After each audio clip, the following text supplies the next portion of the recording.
Hello dear students, welcome to the gateway classes. My name is Gulshan Kumar और मैं आपको पढ़ा रहा हूं इंजीनियरिंग मैथमेटिक्स।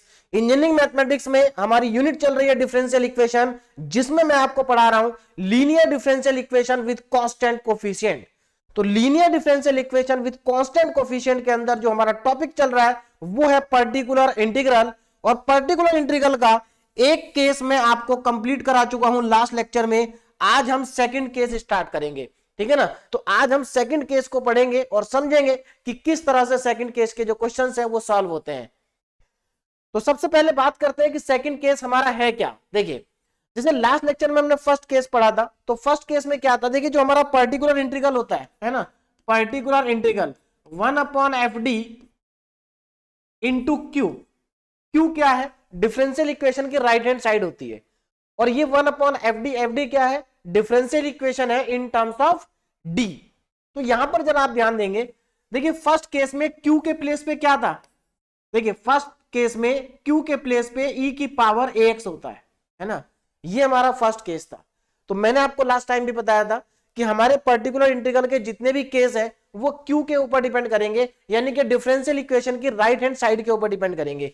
तो आज जो हमारा क्यू की वैल्यू होगी वो होगी, अब यहां पर ध्यान देना, आज हमारे पास जो क्यू है यानी कि डिफरेंशियल इक्वेशन की, linear differential equation with constant coefficient की जो राइट हैंड साइड होगी वो हमारे पास होगी या तो साइन ax की फॉर्म में होगा, या cos ax की फॉर्म होगी, या फिर साइन ax प्लस बी की फॉर्म में होगा, या फिर cos ax प्लस बी की फॉर्म में होगा। यानी कि इन चारों में से कुछ भी लिखा हो सकता है डिफरेंशियल इक्वेशन की राइट हैंड साइड में। लेफ्ट हैंड साइड तो पहले की तरह ही रहेगी, बस केवल राइट हैंड साइड चेंज होगी। बात समझ में आ रही है। चलिए अब यहां पर देखें क्या फॉर्मूले बनेंगे, फॉर्मूला क्या होगा हमें जिससे हम क्वेश्चंस को सॉल्व करेंगे, उसको जरा ध्यान से समझेंगे। देखिए पर्टिकुलर इंटीग्रल को कैलकुलेट जब हम करेंगे तो क्या फॉर्मूला होगा, 1/fd²। केस वन में fd ले रहे थे, यहां पर fd² ले रहे हैं, यानी कि फंक्शन को d के स्क्वायर d² की फॉर्म में हम ले रहे हैं। क्यों ले रहे हैं वो भी हमें समझ में आ जाएगा। क्यू के प्लेस पे या तो साइन ax होगा, या cos ax होगा, या फिर साइन ax प्लस बी भी हो सकता है, या cos ax प्लस बी भी हो सकता है, लेकिन ज्यादातर ये पहले दो ही रहते हैं, साइन ax और cos ax। ए कोई भी एक कांस्टेंट है। अब यहां पर जरा ध्यान से समझेंगे इसके बाद हमें करना क्या है। देखिए आप यहां पर क्या करेंगे, आप यहां पर पुट करेंगे, सब्स्टिट्यूट करेंगे, put d² is equal to -a²। देखिए बहुत ध्यान से सब्स्टिट्यूशन को समझिए, ये बहुत इंपॉर्टेंट है। आपको क्या करना है, d² के प्लेस पे -a² पुट करना है। अब यहां पर इंपॉर्टेंट बात क्या है, इंपॉर्टेंट ये है कि ये जो माइनस है ये a² के साथ में मल्टीप्लाई है। यहां पर आप गलती नहीं करेंगे, कुछ बच्चे क्या कर देते हैं, वो d² की जगह -a² इस तरह से पुट कर देते हैं, -a और उसका होल स्क्वायर, तो ये तो +a² आ जाएगा। तो ऐसा नहीं करना है, आपको माइनस अलग है यहां पर और a² अलग है, ठीक है ना। तो d² के प्लेस पे a² पुट करेंगे माइनस का। अच्छा, अगर बाई चांस कहीं पर d की पावर 4 आ जाए तो क्या करेंगे, देखो अगर d की पावर 4 आ जाएगी तो d की पावर 4 को आप लिख सकते हैं d² का whole square.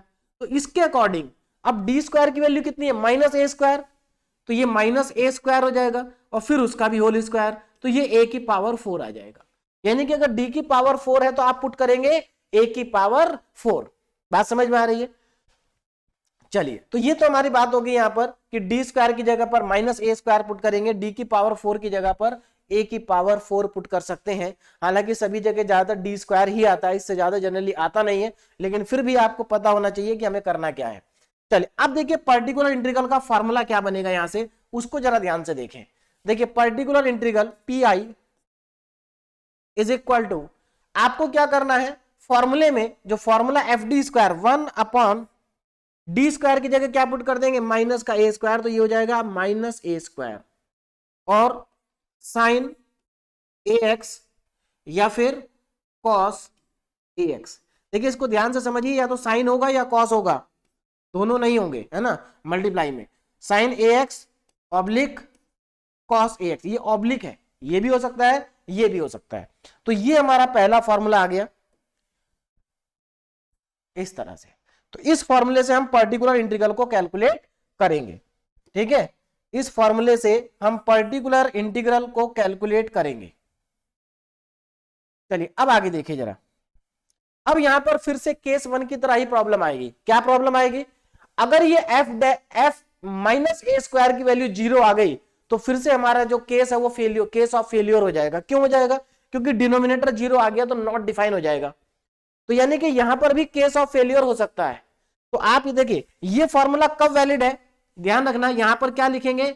F of minus A square not equal to 0। ये 0 नहीं होना चाहिए, तभी यहां से आपका पर्टिकुलर इंटीग्रल आएगा। अगर ये 0 नहीं है तो आप क्या करेंगे? डी स्क्वायर की जगह पर माइनस ए स्क्वायर पुट कर देंगे, अगर ये 0 नहीं है। और अगर ये 0 हो रहा है माइनस ए स्क्वायर पुट करने के बाद, तो फिर क्या होगा? वो होगा केस ऑफ फेल्योर। बात समझ में आ रही है ना? Case of failure. तो अगर ये f माइनस ए स्क्वायर 0 के इक्वल नहीं है तब तो ठीक है, लेकिन अगर ये 0 के इक्वल हुआ तब क्या करेंगे? अब देखो जरा आगे। अब यहां पर ध्यान दें, देखिए if f of minus A square equal to 0, अगर ये 0 हो गया तब क्या करेंगे? है ना? अगर ये 0 हो गया तब क्या करेंगे? अब यहां पर जरा ध्यान से समझेंगे 0 होने पे क्या करना है। देखिए फिर से वही करना है, इसको आप x से मल्टीप्लाई करेंगे और fd को एक बार डिफरेंशिएट करेंगे। फंक्शन को f को क्या करेंगे? डिफरेंशिएट। तो अगर ये 0 हुआ तो देखिए पर्टिकुलर इंटीग्रल का फॉर्मूला क्या आएगा हमारे पास, जरा ध्यान से देखेंगे। अब P I equal to X से मल्टीप्लाई करेंगे, x into 1 upon F dash minus A square. नीचे वाले फंक्शन को एक बार डिफरेंशिएट कर देंगे और डिफरेंशिएट करने के बाद फिर से उसमें डी स्क्वायर की जगह पर क्या पुट करेंगे? माइनस ए स्क्वायर पुट करेंगे आफ्टर डिफरेंशिएशन। ठीक है ना?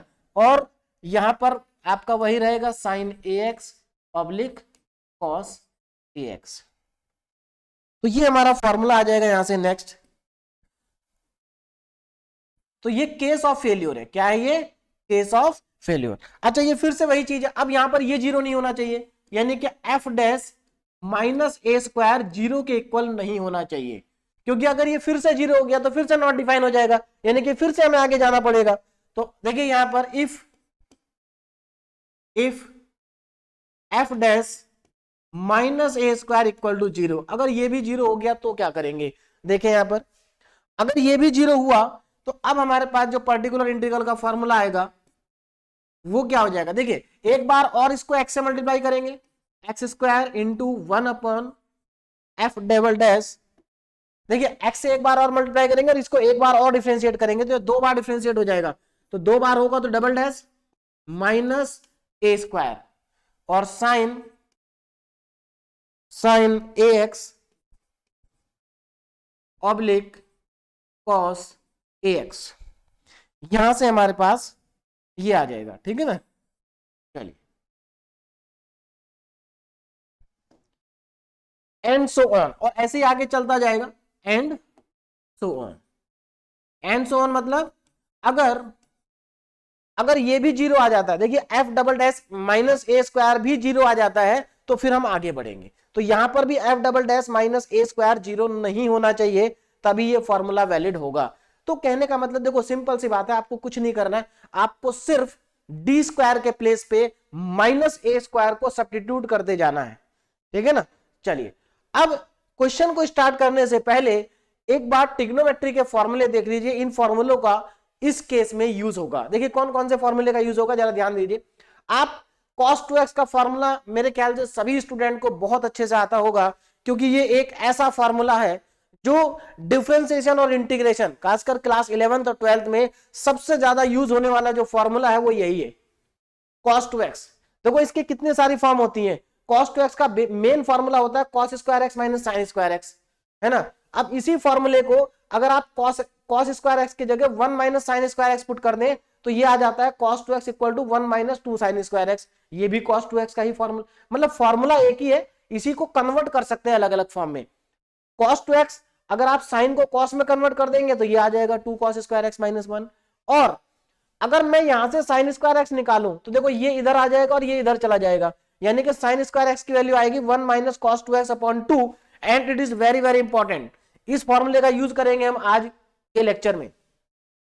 उसके बाद यहां से आप cos स्क्वायर एक्स निकाल सकते हैं, तो 1 देखिए साइन स्क्वायर एक्स आएगा 1 minus cos 2x upon 2 cos square x आएगा 1 प्लस कॉस 2x अपॉन 2। और ये दोनों फॉर्मूले बहुत ज्यादा इंपॉर्टेंट है और इस केस में यूज होंगे दोनों ही फॉर्मूले, ठीक है ना। और कौन सा फॉर्मूला यहां पर यूज होगा इस केस में, उसको भी मैं बता देता हूं। देखिए ये फॉर्मूले आपने पढ़े होंगे, ये भी बहुत इंपॉर्टेंट फॉर्मूले होते हैं। यहां पर क्या है, साइन और कॉस मल्टीप्लाई में है, उसको हम मल्टीप्लाई से एडिशन में कन्वर्ट कर सकते हैं। कैसे, देखो 2 साइन ए कॉस बी का फॉर्मूला होता है साइन ए प्लस बी प्लस साइन ए माइनस बी। लेकिन इस फॉर्मूले में एक चीज ध्यान रखें कि जो ए है, ए माइनस बी यहां लिखा है ना, जो ए है वो इधर साइन के साथ में है। एक्चुअल में क्या होता है कि यहां पर साइन के साथ में ए है, तो आपको जो साइन के साथ में एंगल लिखा है ना, उसी में से माइनस करना है कॉस वाले एंगल को। तो यहां पर ध्यान रखना, अगर आप इसको उल्टा कर देंगे तो गलत हो जाएगा। दूसरा formula 2 cos A cos B, cos A plus B cos A minus B, और 2 sign A sine B cos A minus B minus cos A plus B. तीनों ही फॉर्मूले इंपॉर्टेंट है, तीनों फॉर्मूले के ऊपर बेस्ड क्वेश्चन होंगे इस केस के अंदर, ठीक है ना। तो इस केस में इस फॉर्मूले के ऊपर बेस्ड क्वेश्चन भी आएगा, है ना, इसके ऊपर बेस्ड भी आएगा, इसके ऊपर बेस्ड भी आएगा, और इन दोनों के ऊपर बेस्ड भी आएगा। तो ये पांचों फॉर्मूले इस केस में यूज होंगे। तो चलिए अब हम क्वेश्चन स्टार्ट करते हैं अपना। तो सबसे पहला क्वेश्चन हमारे पास आ गया, फाइंड द पर्टिकुलर इंटीग्रल। तो इसका हमें पर्टिकुलर इंटीग्रल कैलकुलेट करना है d2 y upon dx square plus 4y equal to sine 2x। यानी कि कहने का मतलब ये है, इस पर्टिकुलर क्वेश्चन में हमें केवल पीआई निकालना है, पर्टिकुलर इंटीग्रल, इसको सॉल्व नहीं करना। अगर सॉल्व करने को बोला जाएगा तो आपको सीएफ भी निकालना पड़ेगा, पीआई भी निकालना पड़ेगा, और दोनों को निकालने के बाद आपको ऐड करना होगा। लेकिन यहां पर ऐसा नहीं करना। तो चलिए पीआई निकालते हैं। तो पहले मैं इस डिफरेंशियल इक्वेशन को लिख लेता हूं। देखिए डिफरेंशियल इक्वेशन क्या है, d2y over dx square plus 4y is equal to sine 2x, ठीक है ना, साइन 2x। ये हमारे पास है। अब इसको हम डी की फॉर्म में कन्वर्ट करेंगे, सबको डी की फॉर्म में कन्वर्ट करना आता है। तो ये आ जाएगा डी स्क्वायर प्लस 4 और y रहेगा common is equal to sine 2x, sine 2x। अब यहां ध्यान से देखें जरा, हमें निकालना पीआई। तो पीआई का फॉर्मूला क्या बनेगा, यहां पर देखो, PI is equal to, PI कैसे निकालते हैं, देखिए ये एफ डी है, ये नीचे आ जाएगा 1 अपॉन डी स्क्वायर प्लस 4, और ये क्यू है साइन 2x। अच्छा एक चीज देखिए, क्वेश्चन को पहचानना बहुत जरूरी है। देखिए राइट साइड में साइन 2x लिखा है, और हमारा जो फॉर्मूला है क्यू, देखो क्यू क्या बोला था, साइन ax कॉस ax, है ना, ये फॉर्मेट है। तो देखो वहां पर साइन 2x लिखा है, 2 मतलब a की वैल्यू 2 है। तो देखो यहां पर ये वाला केस बन रहा है, मतलब केस तो यही है, लेकिन यहां पर साइन ax दिया हमें, a की वैल्यू 2 है, वहां पर a की वैल्यू कितनी है, 2 है। तो ये फॉर्मूला हमारा बनेगा, है ना। अब आपको क्या करना, जरा ध्यान देना, हमें करना क्या है, यहां पर x का कोफिशिएंट क्या है 2, यानी कि a की वैल्यू कितनी है 2। तो देखिए पुट क्या करना होता था हमें, हम पुट करते थे डी स्क्वायर के प्लेस पे माइनस ए स्क्वायर। अब जरा ध्यान देना, यहां पर यहां a है कितना, यहां पर a है 2, यानी कि हम डी स्क्वायर की जगह पर -2 स्क्वायर पुट करेंगे। तो अब देखो जरा, यहां पर डी स्क्वायर के प्लेस पर, डी स्क्वायर के प्लेस पर -2 स्क्वायर पुट करेंगे और प्लस 4 और साइन 2x आ जाएगा। अब यहां पर अगर आप ध्यान से देखें तो ये तो 0 हो रहा है नीचे वाला पार्ट, यानी कि ये तो केस ऑफ फेल्योर बन गया। क्या बन गया, केस ऑफ फेल्योर। तो अगर ये केस ऑफ फेल्योर बनेगा तो आप यहां पर पुट नहीं करेंगे, है ना, यहां पर सब्स्टिट्यूट नहीं करेंगे, और इसके आगे क्या लिख देंगे कि ये केस ऑफ फेल्योर है, this is the case of failure, case of failure. समझ में आ गया सबको, क्यों केस ऑफ फेल्योर है, क्योंकि डी स्क्वायर की जगह -2 स्क्वायर रखते हैं तो ये -4 और ये +4 0 हो जाता है, और नीचे वाली लिखी हुई टर्म, नीचे वाला लिखा गया नंबर कभी 0 नहीं होना चाहिए। तो केस ऑफ फेल्योर ना, अब आगे चलते हैं। देखिए ये केस ऑफ फेल्योर हो गया, तो क्या करेंगे अगले स्टेप में, क्या करेंगे देखें जरा ध्यान से, ऊपर x से मल्टीप्लाई करेंगे और नीचे वाले का डिफरेंशिएशन करेंगे। तो देखिए अगर मैं ऊपर x से मल्टीप्लाई कर रहा हूं तो नीचे वाले फंक्शन को डिफरेंशिएट करूंगा, डी स्क्वायर का डिफरेंशिएशन 2d और 4 का डिफरेंशिएशन 0, और यहां पर आ जाएगा साइन 2x, साइन 2x। तो मेरे ख्याल से सभी को समझ में आ गया होगा कि किस तरह से हमें क्वेश्चन को आगे बढ़ाना है ना, बहुत आसान है।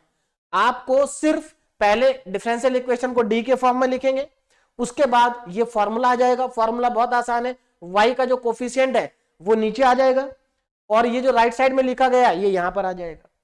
उसके बाद यहां पर a की वैल्यू 2 है तो डी स्क्वायर की जगह -2 स्क्वायर पुट करेंगे, लेकिन केस ऑफ फेल्योर बन गया। अब अगर केस ऑफ फेल्योर बन गया तो आप x से इसको मल्टीप्लाई करिए और नीचे वाली जो टर्म है इसको डिफरेंशिएट कर दीजिए, तो डी स्क्वायर का डिफरेंशिएशन होता है 2d। चलिए अब आगे देखिए, अब यहां से आगे समझेंगे। देखो अब क्या करना है, अब देखो यहां पर हमारे पास जो आ चुका है वो क्या है, P I is equal to x into 1/2d और साइन 2x, साइन 2x है ना। अब देखो डी स्क्वायर तो बचा ही नहीं कि हम डी स्क्वायर की जगह -2 स्क्वायर पुट कर दे तो डी का तो मतलब ही यहां खत्म हो गया। अब इस केस में जरा कुछ इंपॉर्टेंट चीजें हैं जिनको आपको समझना पड़ेगा। देखिए हमें डी स्क्वायर की जगह -a स्क्वायर पुट करना होता है, तो देखो जहां पर डी स्क्वायर आएगा या डी की पावर 4 आएगी या डी की पावर 6 आएगी वहां तो हम पुट कर पाएंगे, लेकिन अगर डी की पावर 1 आती है या डी की पावर 3 आती है तब हम डी स्क्वायर तो पुट कर ही नहीं पाएंगे क्योंकि उसमें डी स्क्वायर होगा ही नहीं। तो क्या करेंगे ऐसे केस में, देखिए अब जरा यहां पर ध्यान देना। देखिए यहां पर मैं पहले इसको थोड़ा सा और सही करके लिख देता हूं, particular integral is equal to 2 को मैं x के नीचे ले आता हूं इंटू 1/d और ये है साइन 2x। अब मैंने आपको लास्ट लेक्चर में भी समझाया था d का मतलब। देखिए अगर मैं यहां पर लिखता हूं d साइन x, इसका मतलब क्या है, देखिए एक्चुअल में d होता क्या है, d होता है d/dx। अरे फिर d/dx को ही तो हम d पुट करते हैं, बात समझ में आ रही। यानी कि अगर मैं इसके बाहर d/dx लिख रहा हूं तो इसका मतलब मैं क्या करना चाह रहा हूं, मैं साइन x का डिफरेंशिएशन करना चाह रहा हूं जो कि cos x आएगा। क्या आएगा, cos x आएगा। यानी कि d अगर इसके पीछे लिखा है d साइन x तो इसका मतलब साइन x का डिफरेंशिएशन आपको लिखना है, तो इसका आंसर क्या आएगा, cos x। बात समझ में आ गई। और अब आगे देखो जरा एक और इंपॉर्टेंट चीज यहां पर, अगर मैं 1/d साइन x लिखता हूं तो इसका आंसर क्या आएगा, अगर मैं 1/d साइन x लिखता हूं तो इसका आंसर क्या आएगा। तो देखिए एक चीज ध्यान रखना, अगर d न्यूमरेटर में है, d अगर ऊपर है इसके साथ में है तो इसका मतलब साइन x का होगा डिफरेंशिएशन, और अगर 1/d कर दिया तो यानी कि डिफरेंशिएशन का हो गया रेसिप्रोकल, और डिफरेंशिएशन का रेसिप्रोकल होता है इंटीग्रेशन। यानी कि इसको आप क्या लिखेंगे, देखिए 1/d साइन x का मतलब होता है integration of sine x dx। तो मेरे ख्याल से इस चीज को समझना आपके लिए बहुत ज्यादा जरूरी है कि 1/d का मतलब क्या होता है, इंटीग्रेशन। यानी कि ये दोनों बातें एक ही हैं, बात समझ में आ गई ना, ये दोनों बातें एक ही हैं। चाहे तो मैं यहां पर फॉर्मूले में इसको भी लिख देता हूं 1/d, देखो मैं यहां साइन x लिख रहा हूं, साइन x की जगह कुछ भी हो सकता है, 1/d sine x is equal to integration of sine x dx। ये भी आप एक फॉर्मूला है आपके लिए, ठीक है ना। 1/d का मतलब इंटीग्रेशन। चलिए तो समझ में आ गया सभी को। अब यहां से देखें, अब ये क्वेश्चन हमारा हो जाएगा आसानी से। देखो तो particular integral is equal to x/2 और यहां पर हो गया integration sine x dx, sine x dx। अच्छा साइन x dx है, साइन 2x है, साइन 2x dx। तो समझ में आ गया। अब देखो साइन x का डिफरेंशिएशन क्या, इंटीग्रेशन क्या होता है, तो यहां पर फॉर्मूले इंटीग्रेशन के मालूम होने चाहिए। मैं बेसिक इंटीग्रेशन के फॉर्मूले स्टार्टिंग में बता चुका हूं सारे। देखो x/2 और साइन 2x का डिफरेंशिएशन माइनस cos 2x/2, ठीक है ना, cos 2x/2 और प्लस c भी लिख सकते हैं, कांस्टेंट ऑफ इंटीग्रेशन। तो यहां पर अब जरा ध्यान दें आंसर कितना आ रहा है ना, आंसर देखें हमारा कितना आएगा। देखिए तो यहां से पर्टिकुलर इंटीग्रल आ गया हमारे पास, particular integral is equal to, देखिए ये 2 2 जा 4 हो गया तो माइनस में x/4 और cos 2x, this is the final answer, है ना। तो यही हमारा क्या है, पर्टिकुलर इंटीग्रल। और हमें इसमें से पर्टिकुलर इंटीग्रल ही पूछा था, क्या पूछा था, पी। तो समझ में आ गया सबको पी कैसे निकालेंगे। तो 1/d का मतलब समझना बहुत जरूरी है। 1/d का मतलब समझना यहाँ पर बहुत ज्यादा जरूरी है, इंटीग्रेशन करना होगा। तो ये हमारा पहला क्वेश्चन कंप्लीट हो गया। अब चलते हैं आगे। देखिए इस टाइप के क्वेश्चन यूनिवर्सिटी एग्जाम में 2 मार्क्स में पूछे जाते हैं, 2 मार्क्स के लिए ये क्वेश्चन बहुत ज्यादा इंपॉर्टेंट है। अब चलते हैं नेक्स्ट क्वेश्चन पे। Solve the following differential equation. आपको ये डिफरेंशियल इक्वेशन सॉल्व करनी है। देखिए एक चीज आप अच्छे से समझ लीजिए, डिफरेंशियल इक्वेशन में जो भी आप पीछे पढ़ते जा रहे हैं वो आने वाले लेक्चर में यूज होगा।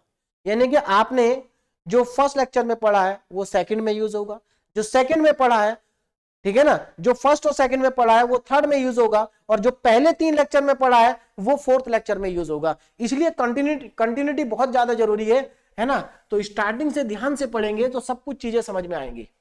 चलिए पहले देखिए, क्वेश्चन बहुत आसान है लेकिन बहुत ध्यान से करना है। क्या है क्वेश्चन? d2y, और बहुत इंपॉर्टेंट क्वेश्चन भी है, इस टाइप के क्वेश्चंस ही एग्जाम में आते हैं, plus 4y is equal to.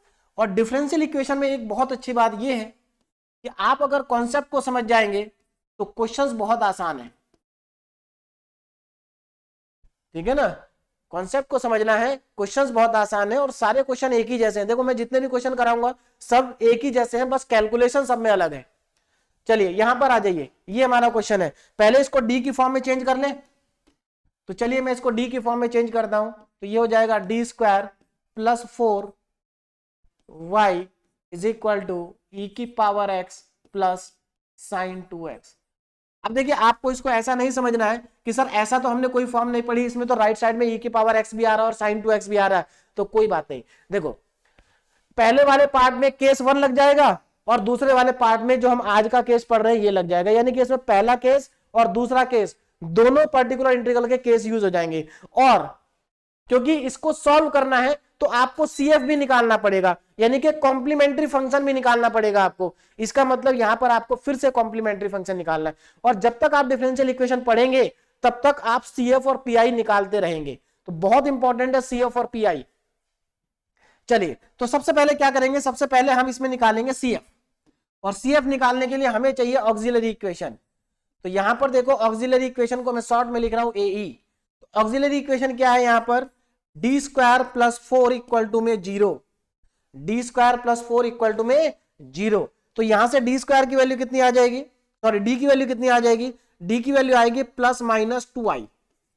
मेरे ख्याल से सभी को समझ में आ गया होगा कि प्लस माइनस 2i क्यों आया, है ना भाई। यहां पर आपके पास डी स्क्वायर, देखिए जो डी स्क्वायर है इक्वल टू में -4 होगा, यानी कि डी इक्वल टू में अंडर रूट में -4 आएगा, और बाहर प्लस माइनस तो आएगा ही क्योंकि रूट लगा है। तो देखिए ये जो -4 है, तो -4 मतलब यहां पर आई आ जाएगा, आयोटा, ठीक है। तो इसीलिए यहां पर 4 तो बाहर आ जाएगा 2, और -1 का हो जाएगा आई। देखिए इसको इस तरह से लिखेंगे, plus minus under root of -1 into under root of 4। तो इसका तो रूट आ गया 2 और इसकी जगह लिख दिया आई, तो प्लस 2i हो गया, प्लस माइनस 2i। और इसको सही से लिखें तो इसको ऐसे लिख देते हैं 0 प्लस माइनस 2i। इसका मतलब क्या है कि इसका रियल पार्ट 0 है और इमेजिनरी पार्ट क्या है? 2i। चलिए अब इसको आगे देखिए, आगे बढ़ाते हैं क्वेश्चन को।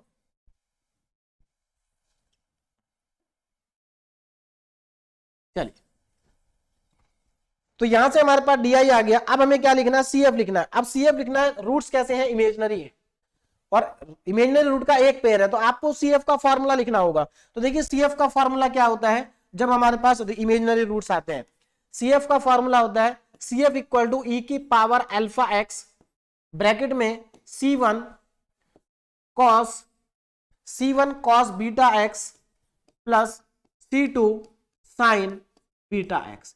ये हमारा फॉर्मूला होता है CF का। कब? जब हमारे पास इमेजिनरी रूट्स आते हैं। तो देखिए कॉम्प्लीमेंट्री फंक्शन के मैंने आपको सारे केस करा रखे हैं, सारे केस के फॉर्मूले आपको लिखवा रखे हैं, उनको एक बार रिवाइज करिए, है ना। चलिए तो ये हमारे पास CF का फॉर्मूला है, अभी आप इसको पढ़िए, समझ में आएगा। चलिए अब यहां पर CF है। अब यहां पर जरा ध्यान दें, अल्फा क्या होता है? रियल पार्ट होता है। अल्फा तो 0 है यहां पर, तो इसको मैं अगर पुट करूं यहां पर वैल्यू, देखिए अल्फा की वैल्यू 0 है तो ई की पावर 0x हो जाएगा, है ना। ब्रैकेट में C1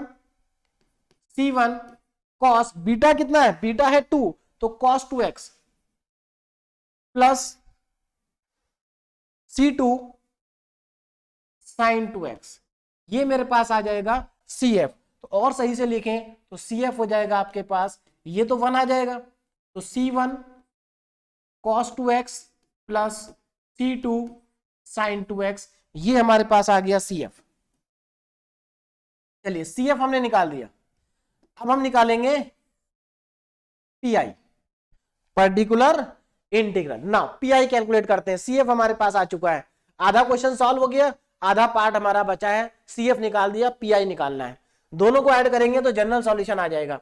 चलिए particular integral PI is equal to 1 upon, देखिए FD कितना है, ये रहा FD, D square plus 4, y का कोफिशिएंट, तो डी स्क्वायर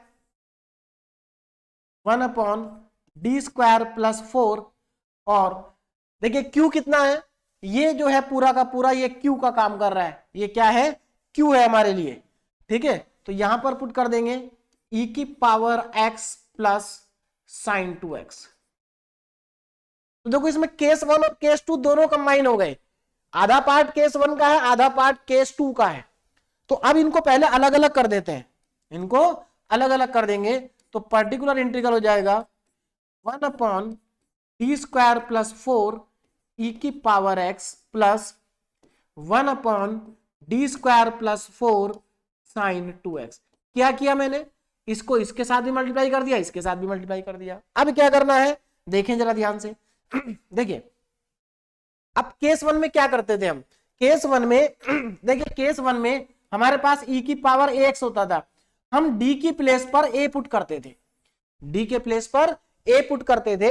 यहां पर ध्यान से देखो a की वैल्यू 1 है, x का कोफिशिएंट 1 है, तो इसका मतलब d के प्लेस पे 1 को पुट करना है, हमें क्या पुट करना है 1। तो अब यहां पर मैं क्या करूंगा, d के प्लेस पे 1 पुट करूंगा तो 1 का स्क्वायर प्लस 4 हो जाएगा। केस ऑफ फेल्योर नहीं बन रहा है ना, ध्यान से देखें तो।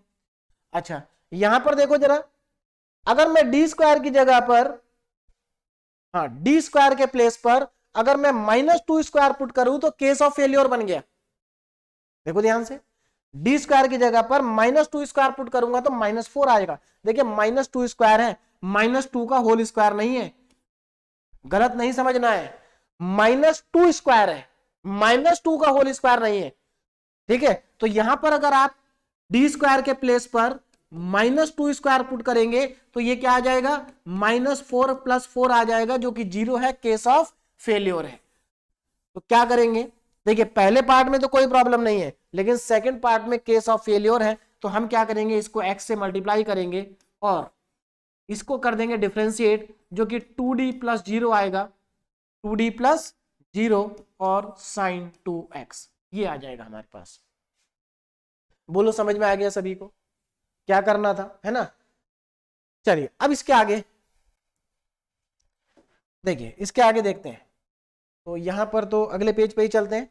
तो यहां पर हमारे पास PI, तो नेक्स्ट पेज पे देखिए particular integral PI equal to, पहला पार्ट कितना आ गया 1/5 आ गया, 1/5 प्लस सेकेंड पार्ट क्या आ गया, देखो सेकेंड पार्ट में x/2 और d आ रहा है, x/2 d और साइन 2x, x/2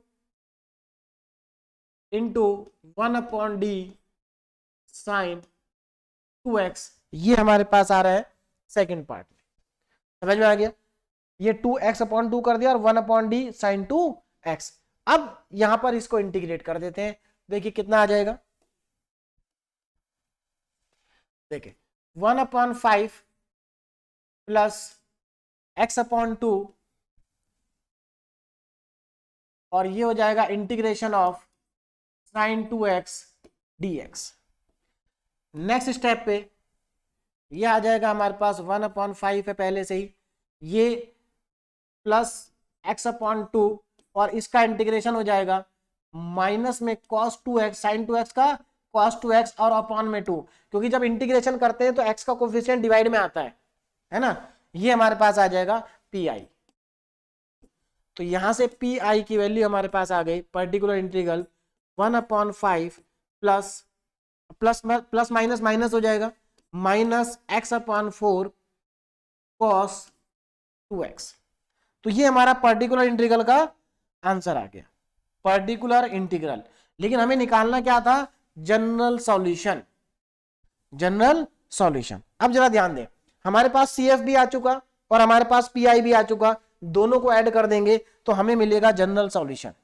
क्या मिलेगा, जनरल सॉल्यूशन।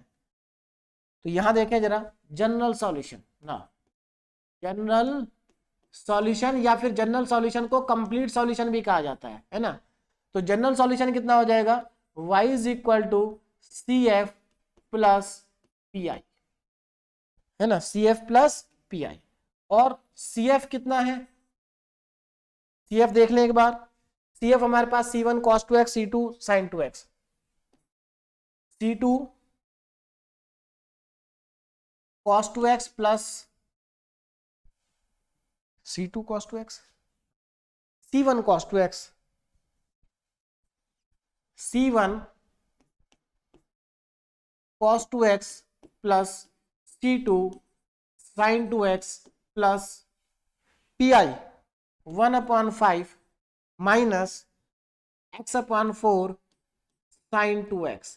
ये हमारा इस क्वेश्चन का कंप्लीट आंसर आएगा। तो देखो सारे क्वेश्चन एक ही जैसे हैं, सीएफ निकालो पीआई निकालो, ऐड कर दो, जनरल सॉल्यूशन आ जाएगा और वही हमारी डिफरेंशियल इक्वेशन का क्या होगा, आंसर भी होगा। ठीक है, चलिए तो ये क्वेश्चन हमारा कंप्लीट हो गया जिसको हमें कैलकुलेट करना था, है ना। चलिए अब आगे देखें, नेक्स्ट क्वेश्चन नंबर 3 में देखिए क्या है, solve the following differential equation. इस डिफरेंशियल इक्वेशन को सॉल्व करना है ना। देखिए तो यहां पर फिर से अगेन आसान क्वेश्चन है। देखिए राइट साइड में आपको sin 3x दिखाई दे रहा है, कॉस साइन कॉस दोनों आ गए और बीच में प्लस है, तो दोनों को अलग अलग कर देंगे, एक पार्ट ये हो जाएगा एक पार्ट ये हो जाएगा। तो आपको जो काम एक काम करना, जो काम हमने पिछली बार एक बार किया उसी काम को 2 बार करेंगे, है ना। चलिए तो सॉल्व करते हैं इस क्वेश्चन को भी, इंपॉर्टेंट क्वेश्चन है और आज के जितने भी क्वेश्चन है सारे क्वेश्चन बहुत ज्यादा इंपॉर्टेंट है, यूनिवर्सिटी एग्जाम में ऐसे क्वेश्चन आते ही हैं, ठीक है ना। और एक अच्छी बात यह है कि यहां पर जैसे आज का लेक्चर है तो आज के लेक्चर में जो हमने इससे पहले जितना भी पढ़ा है उस सब का रिवीजन भी हो जाएगा आपका। डिफरेंशियल इक्वेशन में अच्छी बात क्या है कि अगर आज का लेक्चर आप पढ़ रहे हैं तो आपका पिछले लेक्चर का भी रिवीजन हो रहा है। क्यों, क्योंकि इसमें पिछले वाले टॉपिक भी कवर हो जाते हैं सारे। तो चलिए स्टार्ट करते हैं इस क्वेश्चन को। D square plus 5d, D square plus 5d and minus 6y is equal to sine 3x plus cos 2x।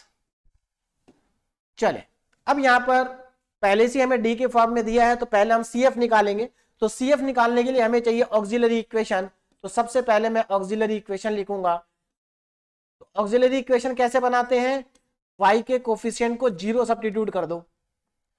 अब इसके फैक्टर करने हैं, फैक्टर कर सकते हैं आप, अच्छी बात है, ठीक है ना। टाइम बचाना है, नहीं कर पा रहे हैं तो कैलकुलेटर आपके पास है, कैलकुलेटर की हेल्प आप ले सकते हैं क्योंकि आपको कैलकुलेटर अलाउ है, ठीक है। तो यहां पर आप इसके फैक्टर करेंगे तो अगर आप कैलकुलेटर में जाएंगे देखिए कैलकुलेटर से आसान हो जाएगा। कैलकुलेटर में आप इक्वेशन पे जाएंगे, फिर डिग्री पर जाएंगे, डिग्री कितनी है 2 और यहां पर a की वैल्यू एंटर करेंगे, a कितना है 1, इक्वल प्रेस करेंगे, b कितना है 5, इक्वल प्रेस करेंगे, c कितना है -6। तो आपके पास आंसर आ रहा है, एक आ रहा है 1 और एक आ रहा है -6, यानी कि इसका आंसर 1 और -6 है, 1 और -6। क्यों, क्योंकि एक्चुअल में इसके जो फैक्टर होंगे ना वो d-1 और d+6 होंगे। आप इसके फैक्टर करके देख लीजिए, बहुत आसान है। ये देखिए इसके क्या लिख सकते हैं आप 6d - d, तो आसानी से इसके फैक्टर हो जाएंगे। तो यहां से आपको जो वैल्यू मिल रही है d की वो मिल रही है 1 और -6। तो CF कितना हो जाएगा, देखिए कैसे रूट्स आ रहे हैं आपके पास 2 रियल एंड डिफरेंट रूट है, रियल एंड डिफरेंट। तो जब रूट रियल्स और डिफरेंट हो तो CF कैसे लिखते हैं, CF का फॉर्मूला होता है C1 e की power m1x plus C2 e की पावर m2x, यही फॉर्मूला होता है। M1 M2 क्या है, M1 हो गया आपके पास 1 और M2 हो गया आपके पास -6। अगर देखिए ऐसा नहीं है कि देखिए जो पहले हम लिखते हैं उसको M1 मान लेंगे, जो बाद में लिख रहे हैं उसको M2 मान लेंगे, आप इसको M1 इसको M2 भी ले सकते हैं, कोई फर्क नहीं पड़ेगा। तो यहां से हमारे पास आंसर आ जाएगा, देखिए CF कितना आ जाएगा, CF is equal to C1 e की power x plus C2 e की पावर -6x, और यही हमारे पास क्या है, CF है। तो क्वेश्चन का एक पार्ट तो सॉल्व हो गया, CF हमारे पास आ चुका। अब हमें निकालना PI। क्या करना है, PI कैलकुलेट करना है। ठीक, चलिए तो PI को कैलकुलेट करते हैं, जरा ध्यान से देखें आप लोग। देखिए PI particular integral is equal to, तो क्या करेंगे 1/fd², यानी कि d यानी कि y का कोफिशिएंट रखेंगे नीचे, तो 1/d² प्लस 5d -6, और डिफरेंशियल इक्वेशन की राइट हैंड साइड क्या है, ये रहा, ये देखो q है, ये हमारे पास क्या है, ये q। तो इसको यहां पर रख देंगे, इसकी वैल्यू को sin 3x plus cos 2x। अब जरा आगे देखें ध्यान से, इसको कर देंगे अलग अलग, 1/d² plus 5d -6 sin 3x plus 1/d² plus 5d -6 cos 2x। देखो मैं कुछ नहीं किया, अलग अलग कर दिया इसके। देखिए ये क्योंकि प्लस में था, तो प्लस में है तो अलग अलग हो जाएगा। जैसे हमारा डिफरेंशिएशन है, अगर दो फंक्शन के बीच में प्लस का साइन है तो आप दोनों के साथ डिफरेंशिएशन अलग अलग कर सकते हैं, इंटीग्रेशन को भी अलग अलग कर सकते हैं। तो एक्चुअल में जो ये लिखा है ये इंटीग्रेशन ही तो होता है भाई, 1/d मतलब क्या होता है, इंटीग्रेशन। तो ये भी एक तरह का इंटीग्रेशन ही है, तो आप इसका इंटीग्रेशन अलग और उसका इंटीग्रेशन अलग कर सकते हैं। ऐसा आप प्लस में और माइनस में कर सकते हैं, मल्टीप्लाई में नहीं कर सकते, ध्यान रखना है ना। मल्टीप्लाई और डिवाइड में आप ऐसा नहीं कर सकते। चलिए तो अब हमें इनको अलग अलग कैलकुलेट करना है, देखें कैसे होगा calculate. PI is equal to, देखो आपको क्या करना होता था, a कितना है यहाँ पर, a है आपके पास 3, तो d के प्लेस पे -a² पुट करना है। इसका मतलब आपको d² की जगह पर -3² पुट करना है इस वाले पार्ट में। तो चलिए सब्स्टिट्यूट कर देते हैं, तो यहां पर d² की जगह -3², d² की जगह पर -3², तो माइनस का 3² प्लस 5d -6, ये आ जाएगा। बस एक बार ये देख लेना कि यहां पर ये जीरो ना बन जाए, जीरो बन गया तो केस ऑफ फेलियर हो जाएगा, तो अभी तो जीरो नहीं बन रहा है। sin 3x प्लस, अब यहां पर भी ऐसा ही करना है। अब यहां पर कितना a की वैल्यू 2 है वहां पर, तो आप यहां पर क्या पुट करेंगे, d² के प्लेस पे माइनस का 2² पुट करेंगे, तो माइनस का 2² प्लस 5d और माइनस का 6 एंड cos 2x। देखिए यहां पर ये सब्स्टिट्यूशन बहुत ध्यान से करने हैं। क्यों करने हैं, कई बार क्या होता है यहां पर बच्चे गलती कर देते हैं, वो यहां पर जैसे माइनस का 2² है तो स्क्वायर दिमाग में चल रहा होता है, स्क्वायर के बाद वो उसको प्लस लिख देते हैं, जबकि ऐसा नहीं करना आपको, ठीक है ना। तो ये गलती किसी से भी हो सकती है जल्दबाजी में। चलिए तो PI इज इक्वल टू, देखो यहां पर कितना आ जाएगा, ये -9 और ये -6, तो -15 हो जाएगा। तो यानी कि ये बचेगा हमारे पास 5d माइनस का 15 sin 3x प्लस, देखिए ये 5d और ये -4 और वो -6, तो 10 हो जाएगा, तो 5d -10 cos 2x, ये हमारे पास आएगा यहां से। अब इसके बाद क्या करना है, देखिए पहले इसको थोड़ा सिंप्लीफाई कर लेते हैं। PI इज इक्वल टू, देखो यहां से 5 कॉमन आ रहा है, तो 1/5 को कॉमन लेंगे तो d -3 बचेगा और sin 3x, प्लस यहां से भी 5 कॉमन आ रहा है तो 1/5 d -2 और cos 2x। अब इसको आगे बढ़ाते हैं, देखिए इसके आगे नेक्स्ट स्लाइड पे चलते हैं तो हमारे पास कितना आएगा, अब जरा इसको ध्यान से समझेंगे। PI इक्वल टू,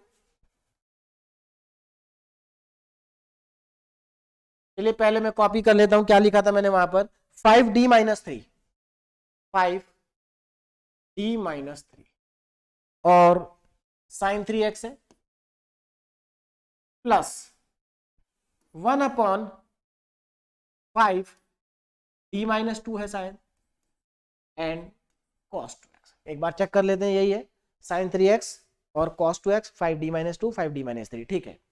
अब देखो इसके बाद करना क्या है, अब यहां पर एक और इंपॉर्टेंट चीज आपको सीखनी है ना। इससे पहले मैंने आपको बताया अगर 1/d है तो आप इंटीग्रेट करेंगे, लेकिन यहां पर 1/d नहीं है, यहां पर तो d-3 है, यहां पर आप इंटीग्रेशन का साइन डायरेक्ट नहीं लगा सकते, यहां प्रॉब्लम हो जाएगी।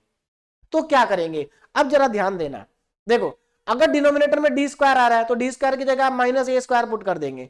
अगर डिनोमिनेटर में केवल d है तो आप डायरेक्ट इंटीग्रेट कर देंगे। अब बचता तीसरा केस, अगर डिनोमिनेटर में कोई इक्वेशन लिखी है जिसकी डिग्री 1 है या 3 है, या मान लीजिए जैसे यहां पर 1 है तो यहां पर d के साथ में -3, यहां पर d के साथ में -2, तो क्या करेंगे, अब यहां पर आप करेंगे रेशनलाइजेशन।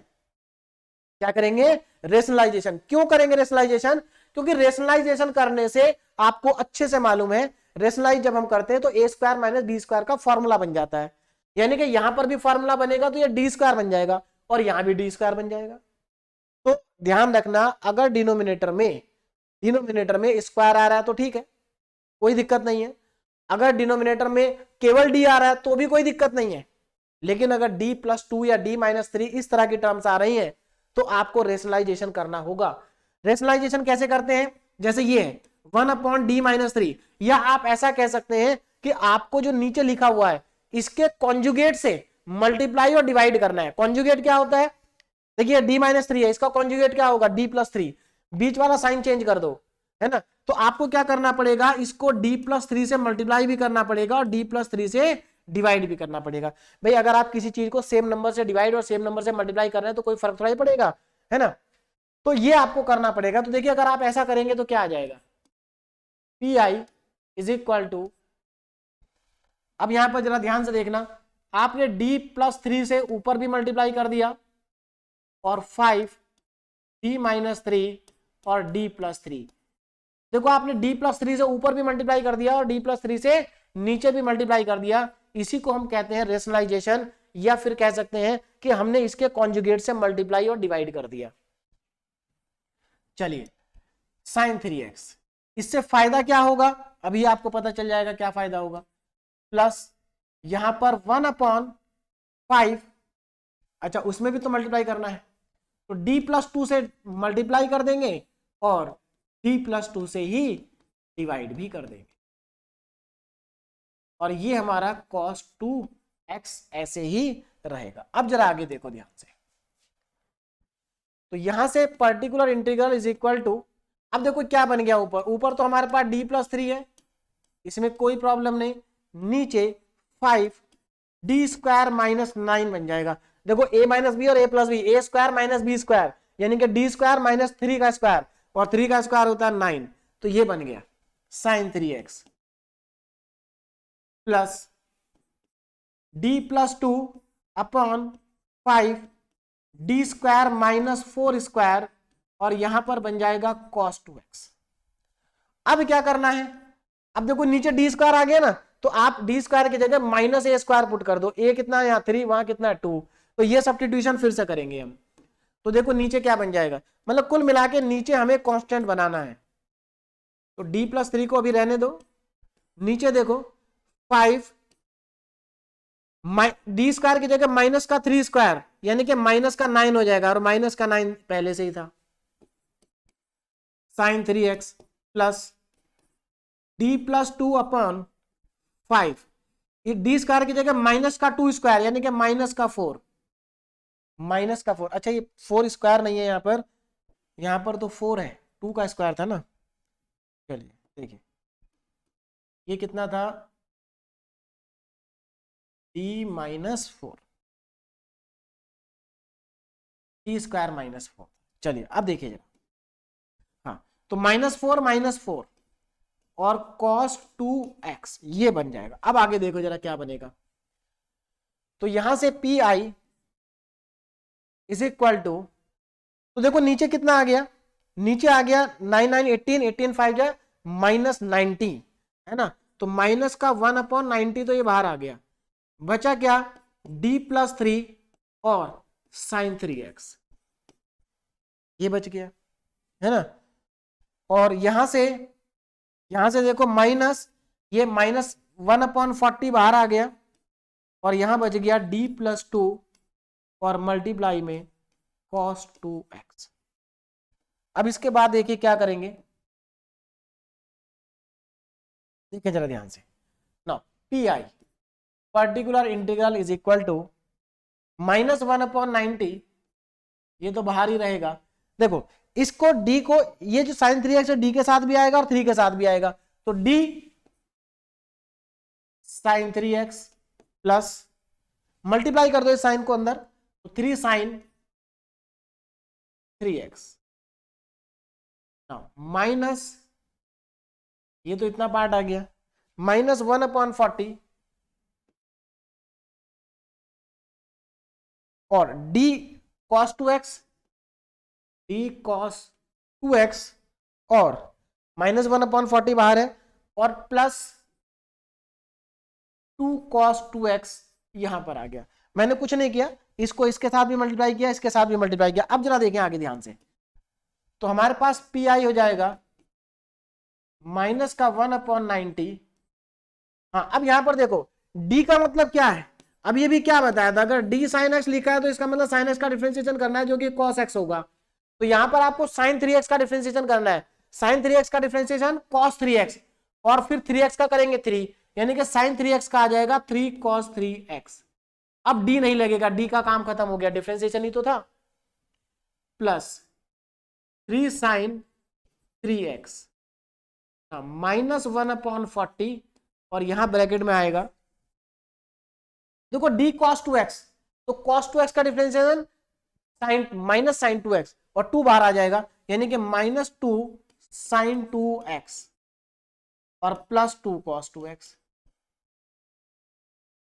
इसको अब सिंप्लीफाई कर लेंगे तो यहां से हमें PI मिल जाएगा। तो देखिए सिंप्लीफाई करने के बाद पर्टिकुलर इंटीग्रल कितना आ रहा है, 3 cos 3x और हाँ यहां पर 3 कॉमन आ जाएगा, देखो यहां से 3 कॉमन आ जाएगा तो ये बचेगा माइनस का 1/30 और अंदर हमारे पास आएगा cos 3x plus sin 3x, minus यहां से 2 कॉमन आएगा तो माइनस का 1/20 अंदर बचेगा, अच्छा माइनस माइनस माइनस कॉमन ले लेते हैं तो माइनस माइनस हो जाएगा प्लस, तो अंदर कितना बचेगा, देखो माइनस कॉमन ले लिया तो ये प्लस हो गया, तो sin 2x और ये प्लस है तो माइनस हो गया, तो माइनस का cos 2x ये हमारे पास आ जाएगा। तो ये हमारा हो गया PI, तो हमारे पास PI भी आ गया और हमारे पास CF कॉम्प्लीमेंट्री फंक्शन भी आ गया, है ना।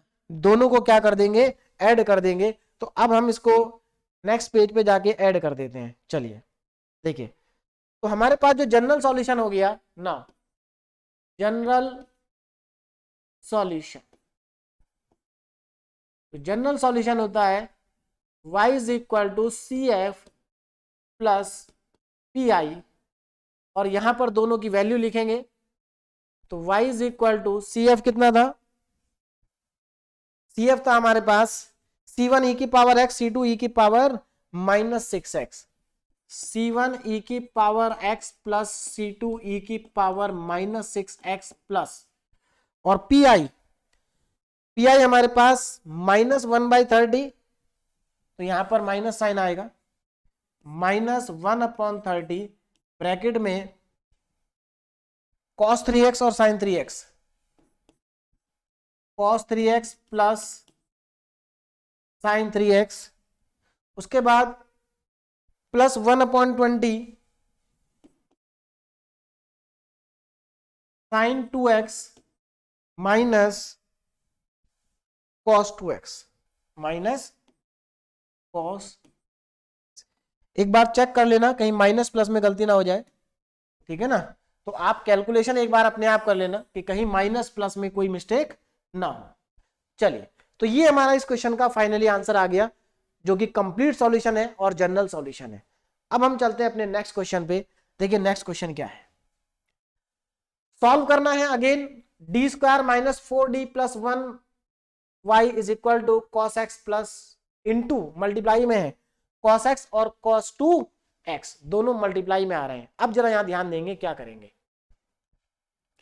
देखिए तो हमारे पास जो डिफरेंशियल इक्वेशन है वो है D square minus 4d plus 1y is equal to cos x. देखिए इस बार जो राइट साइड है हमारी, है ना, वो इसमें कॉस 2 दिए हैं मल्टीप्लाई में, ठीक है। तो देखो एक्चुअल में क्या है, जब साइन कॉस मल्टीप्लाई में दिए हो तो हम उनको प्लस में कन्वर्ट कर सकते हैं, यानी कि ये क्वेश्चन बिल्कुल कन्वर्ट हो जाएगा पिछले क्वेश्चन की तरह, जो अभी अभी मैंने कराया आपको बिल्कुल उसी की तरह कन्वर्ट हो जाएगा। क्यों? हमने फॉर्मूले लिखे थे, देखो यहां पर, देखो मैंने स्टार्टिंग में ये रहे फॉर्मूले, देखो यहां पर ध्यान देना, इसमें ये वाला फॉर्मूला लग जाएगा, 2 टर्म आ रही है ना कॉस में मल्टीप्लाई में, कॉस ए कॉस बी, ये वाला फॉर्मूला लगा देंगे वहां पर, तो हमारे पास कॉस दोनों प्लस में आ जाएंगे और उसके बाद हम आसानी से कैलकुलेट कर लेंगे। चलिए देखिए, तो लेफ्ट साइड से सी एफ निकलेगा, राइट साइड से पी आई निकलेगा। चलिए निकालते हैं। देखिए यहां से हमारे पास आ जाएगा पहले ऑक्सिलरी इक्वेशन, ऑक्सिलरी इक्वेशन तो D square minus 4d plus 1 equal to में 0। अब यहां से हमें इसके रूट निकालने हैं, क्या करना है, इसके रूट को फाइंड आउट करना है। अब देखो यहां पर प्रॉब्लम क्या आएगी, यहां पर अगर आप कैलकुलेटर का यूज करेंगे तो इसका आंसर आएगा पॉइंट में, आप कैलकुलेटर यूज करके देख लीजिए, इसका आंसर पॉइंट में आएगा, फैक्टर इसके होंगे नहीं, कैलकुलेटर यूज करेंगे आंसर पॉइंट में आएगा। तो अब क्या करें, अब लगाएंगे आप इसमें श्रीधराचार्य फॉर्मूला, यानी कि क्वाड्रेटिक फॉर्मूला। तो इसके रूट निकालेंगे आप क्वाड्रेटिक फॉर्मूले से। देखिए जरा कितना आएगा, quadratic formula minus B plus minus under root of B square minus 4ac upon में 2a। तो ये है हमारा श्रीधराचार्य फॉर्मूला, इसमें वैल्यू को पुट करेंगे तो देखिए जरा कितना आएगा, b कितना है यहाँ पर -4, एक माइनस फॉर्मूले का, एक माइनस यहाँ का, तो माइनस माइनस हो गया plus, plus minus under root में b कितना -4, यानी कि -4 का square minus 4ac, 4a, a कितना है 1 और c भी है 1, अपॉन में 2a, अपॉन में 2a, और a कितना है 1 है। तो ये हमारा यहां से आएगा। अब इसकी वैल्यू निकाल लें, देखिए कितनी वैल्यू आएगी, जरा ध्यान से देखें। हाँ यहां से हमारे पास आ रहा है, देखो d की वैल्यू कितनी आ रही है, जरा ध्यान से देखें, 4 प्लस माइनस, देखो यहां पर ये 16 हो जाएगा और -4 यानी कि √12 आएगा, और √12 को आप लिख सकते हैं 2√3 और अपॉन में 2, अपॉन में 2।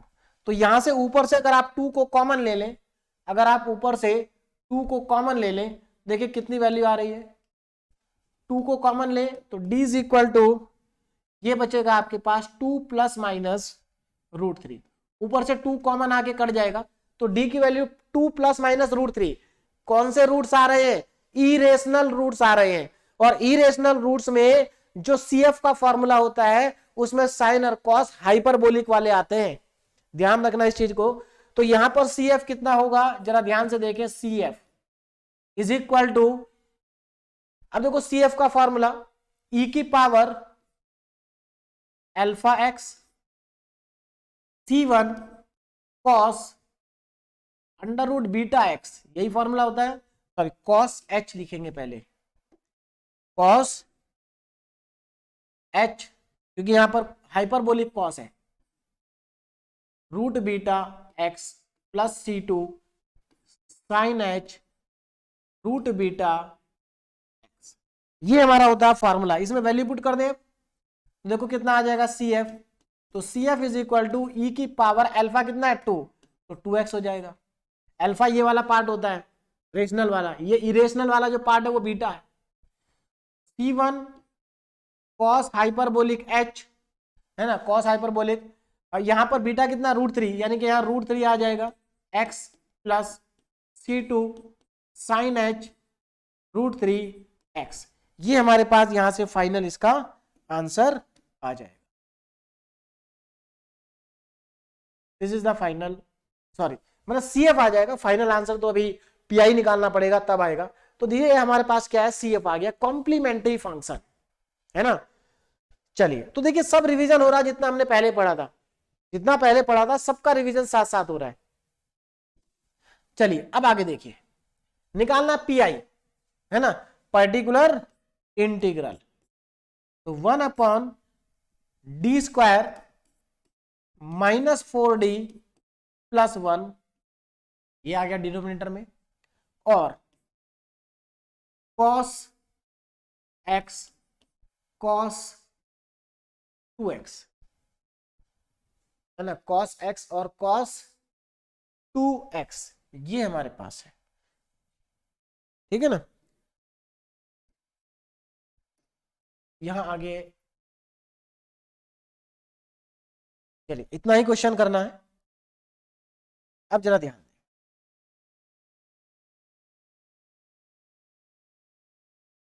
देखिए अब क्या करेंगे। अब यहां पर देखो इसको अलग अलग करना पड़ेगा, अगर साइन कॉस मल्टीप्लाई में आ रहे हैं तो उनको अलग अलग करना पड़ेगा, प्लस में कन्वर्ट करना पड़ेगा, मतलब आपको यहां फॉर्मूला अप्लाई करना ही होगा, है ना। तो चलिए यहां पर मैं फॉर्मूला अप्लाई करता हूं, देखिए जरा। तो क्या आ जाएगा, particular integral is equal to, तो देखो सबसे पहले तो प्रॉब्लम क्या है कि यहाँ cos A cos B आ रहा है, जबकि वहां फॉर्मूले में तो 2 cos A cos B था। तो एक काम करो, इसको 2 से मल्टीप्लाई और 2 से डिवाइड करो। तो 2 से मल्टीप्लाई और 2 से डिवाइड, तो जिस 2 से डिवाइड किया उसको तो मैंने इधर लिख दिया, d² -4d+1, और इसको 2 से मल्टीप्लाई कर दिया, तो ये हो गया 2 cos x cos 2x। अब यहां पर फॉर्मूला लगा देंगे, 2 cos A cos B का फॉर्मूला क्या होता है, cos A + B और प्लस cos A - B, यानी कि ये आ जाएगा cos 3x और cos x, cos 3x और cos x। फॉर्मूले के अकॉर्डिंग क्या आ जाएगा, देखिए cos A + B, A कितना है x, B कितना है 2x, तो x + 2x 3x और x - 2x x। अच्छा एक चीज ध्यान रखना यहां पर, चलिए मैं बताता हूं आगे भी। तो पहले हम अगले पेज पे चलते हैं, PI equal to 1/2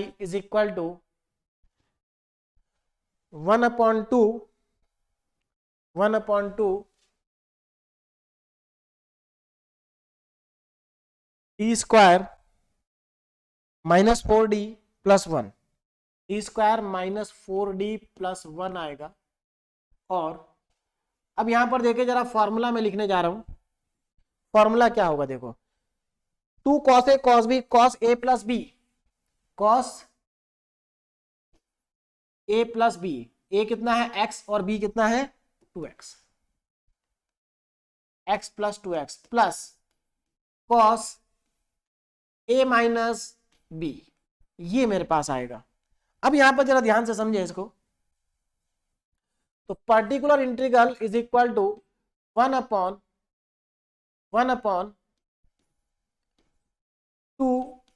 d² -4d+1। अब यहां जरा ध्यान से देखना, ये तो हो गया cos 3x, कितना हो गया cos 3x प्लस, और ये हो गया cos x। देखिए यहां पर आपको लग रहा होगा कि x - 2x, है ना। अगर किसी को कंफ्यूजन है तो आप अच्छे से जानते हैं कि cos x - 2x cos -x आएगा, और cos -x जो होता है वो cos x ही होता है, इसलिए मैंने यहां पर प्लस cos x लिखा, क्योंकि cos - cos थीटा होता है। ये फॉर्मूले ट्रिग्नोमेट्री के आपको मालूम होंगे, है ना। जैसे ये होता है sin - sin थीटा, है ना, cos - cos थीटा। देखिए cos - और cos थीटा एक ही बात होती है। हमारे पास 6 ट्रिग्नोमेट्रिक रेशियो होते हैं, जिसमें cos और sec - में साइन नहीं बदलता है, जब बाकी चारों में साइन बदल जाता है, साइन में बदल जाता है, cos tan में बदल जाता है, साइन में बदलता है, tan में बदलता है, cot में बदलता है और cosec में बदलता है, लेकिन cos और sec में नहीं बदलता है। तो यहां कंफ्यूजन नहीं होना चाहिए। चलिए अब इनको अलग अलग कर दो। अब इसके बाद तो आसान है, मेरे ख्याल से आप सभी लोग आसानी से कर लेंगे इस क्वेश्चन को। अब तो PI इज इक्वल टू 1/2 तो बाहर है, 1/2 को मैंने बाहर कर दिया, यहां पर 1/d² -4d+1 और cos 3x plus 1/d² D square minus 4d plus 1 और कॉस एक्स, ये आ जाएगा। ठीक है, चलिए अब इसको आगे सॉल्व करना है, तो आगे कैसे करना है आपको अच्छे से समझ में आ रहा होगा। P I is equal to 1/2, देखो ध्यान से जरा, डी स्क्वायर की जगह -3 स्क्वायर पुट कर दो, तो ये कितना हो जाएगा, -3 स्क्वायर मतलब -9 हो जाएगा। कितना हो जाएगा, -9। तो यहां पर आ जाएगा 1/-9 -4d plus 1 cos 3x plus, यहां पर डी स्क्वायर की जगह देखो, यहां पर x का कोफिशिएंट 1 है, a की वैल्यू 1 है, डी स्क्वायर की जगह -1 स्क्वायर, तो -1 -4d प्लस 1 और cos x, ये हमारे पास आएगा। अब इसके आगे देखो जरा, तो P I is equal to 1/2, यहां पर देखो कितना आ जाएगा, ये -9 है, ये +1 है, तो माइनस का 8 बचेगा, यानी कि ये बचेगा हमारे पास 1/-4d और -8 एंड cos 3x। इसके आगे देखो प्लस, अब यहां पर देखो ये -1 + 1 खत्म हो गया, तो यहां पर बचेगा -1/4d cos x, ये हमारे पास आ जाएगा। अब देखेंगे नेक्स्ट स्टेप में क्या आएगा, देखिए नेक्स्ट स्टेप देखें, देखो तो P I is equal to 1/2, bracket में देखो जरा, देखो यहां ध्यान से देखो, ये 4d -8 है, मैं एक काम करता हूं, इसमें से -4 को कॉमन ले लेता हूं बाहर, -4 को क्या ले लेता हूं, कॉमन। देखो -4 यहां भी कॉमन आ रहा है, -4 यहां भी कॉमन आ रहा है, पूरे में से -4 को बाहर कॉमन निकाल लेता हूं। देखो यहां से 4 कॉमन आ रहा है ना माइनस का, और यहां से भी -4 कॉमन आ रहा है, तो बाहर चला जाएगा, तो बाहर हो जाएगा -1/8। अब अंदर क्या बच गया, देखो जरा ध्यान से, अंदर बच गया, ये बचेगा आपका d + 2, 1/d+2 बचेगा, और ये cos 3x प्लस, देखो माइनस कॉमन ले लिया बाहर, तो यहां भी प्लस ही बचा, और ये बचा 1/d cos x, ये आपके पास आएगा। अब देखो इसके आगे, तो यहां से पी आई कितना हो गया, -1/8। अब यहां जरा ध्यान से देखना, ये d + 2 है, अब इसको फिर से रेशनलाइजेशन करना पड़ेगा, क्योंकि इसको डी स्क्वायर बनाना है, तो d - 2 से मल्टीप्लाई और d - 2 से डिवाइड, तो नीचे का हो जाएगा d² -4, और ये आ जाएगा cos 3x प्लस 1/d का मतलब तो इंटीग्रेशन होता है, तो यहां पर इंटीग्रेशन का साइन कर लगाएंगे और इसको इंटीग्रेट कर देंगे, है ना, इसको क्या करेंगे, इंटीग्रेट cos x dx। चलिए अब आगे देखें, P I particular integral is equal to -1/8, अंदर देखें जरा, डी स्क्वायर की जगह पुट करेंगे -3 स्क्वायर, तो ये कितना आ जाएगा, d - 2 तो ऊपर है, और -3 स्क्वायर यानी कि -9 और -4 आ जाएगा, और ये रहेगा cos 3x plus cos x का इंटीग्रेशन -sin x होता है, तो ये -sin x आ जाएगा। चलिए अब इसके बाद देखो, तो P I is equal to -1/8 तो बाहर है, और ये हो गया -13, तो -1/13 और d - 2 cos 3x और माइनस का sin x। अब इसके बाद देखें जरा, देखिए अब इसको बस सिंप्लीफाई करना रह गया है ना, बाकी कुछ नहीं है, तो मैं एक काम करता हूं, -1/8 को पहले अंदर ही मल्टीप्लाई कर लेते हैं, तो देखो क्या हो जाएगा, P I equal to minus plus 1/13 into 8, 104 होता है 13 इंटू 8, और हमारे पास यहां पर बचेगा d - 2 cos 3x। अब इसको यहां भी मल्टीप्लाई करेंगे, तो minus again plus 1/8 sin x, ये हमारे पास आ जाएगा, ठीक है ना। अच्छा एक मिनट, cos x का इंटीग्रेशन -sin x नहीं होता है, +sin x होता है, ये यहां पर साइन गलत हो गया है, ये प्लस है, तो यहां पर आने के बाद हमारा ये साइन जो होगा माइनस का हो जाएगा। किसका हो जाएगा? माइनस का। तो ये प्लस था तो plus minus minus 1/8 sine x, ये आ जाएगा। चलिए अब नेक्स्ट पेज पे, अब देखो क्या रह गया। अब केवल आपको इसको 3x cos 3x को d के साथ और 2 के साथ लाना है, जिससे डिफरेंशिएशन हो जाए। तो पी आई इक्वल टू, अब देखिए जरा, पी आई इक्वल टू कितना आ जाएगा पर्टिकुलर इंटीग्रल? देखिए P I equal to 1/104 bracket में कितना था यहां पर d-2। तो देखो ये जो cos 3x है d के साथ भी आएगा 2 के साथ भी आएगा, तो d cos 3x minus 2 cos 3x यही आएगा। एक मिनट यहां पर, चलिए ये हमने मल्टीप्लाई कर दिया था, तो ये ब्रैकेट केवल यहां से यहां तक ही है ना, वो सेपरेट हो गया अब क्योंकि हमने अंदर मल्टीप्लाई कर दिया था। चलिए तो 2 cos 3x और माइनस का 1/8, बस हो गया कंप्लीट लगभग। देखिए तो यहां से पी आई कितना आ जाएगा 1/104। देखो यहां पर cos 3x का differentiation minus sine 3x minus 3 sine 3x, क्योंकि 3 का x का कोफिशिएंट मल्टीप्लाई हो जाएगा, और माइनस 2 cos 3x और माइनस 1/8 साइन x। यहां से माइनस साइन को कॉमन ले लो, देखिए दोनों जगह माइनस है, तो यानी कि हमारा जो पी आई हो गया वो हो गया माइनस 1/104। पहले से तो कोई माइनस नहीं था, नहीं हमने मल्टीप्लाई कर दिया था अंदर, ठीक है। तो माइनस 1/104 ब्रैकेट में आ जाएगा 3 sine 3x plus 2 cos 3x minus 1/8 sine. अब बात करते हैं जनरल सॉल्यूशन की। तो देखिए जनरल सॉल्यूशन क्या होगा, जनरल सॉल्यूशन, तो जनरल सॉल्यूशन होगा CF प्लस PI, है ना। तो y is equal to CF plus PI, तो मैं सीधे CF प्लस PI लिख रहा हूं। CF कितना था, CF था e की power 2x C1 cos h, है ना, e की पावर 2x और ब्रैकेट में cos h √3x प्लस, अच्छा यहां पर C, एक मिनट, C1 C2 ठीक है लिखा है।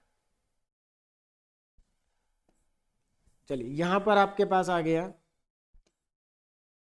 C1 cos h √3x plus C2 sin h √3x, ये तो हमारे पास CF आ गया, और इसमें ऐड कर देंगे PI, तो माइनस 104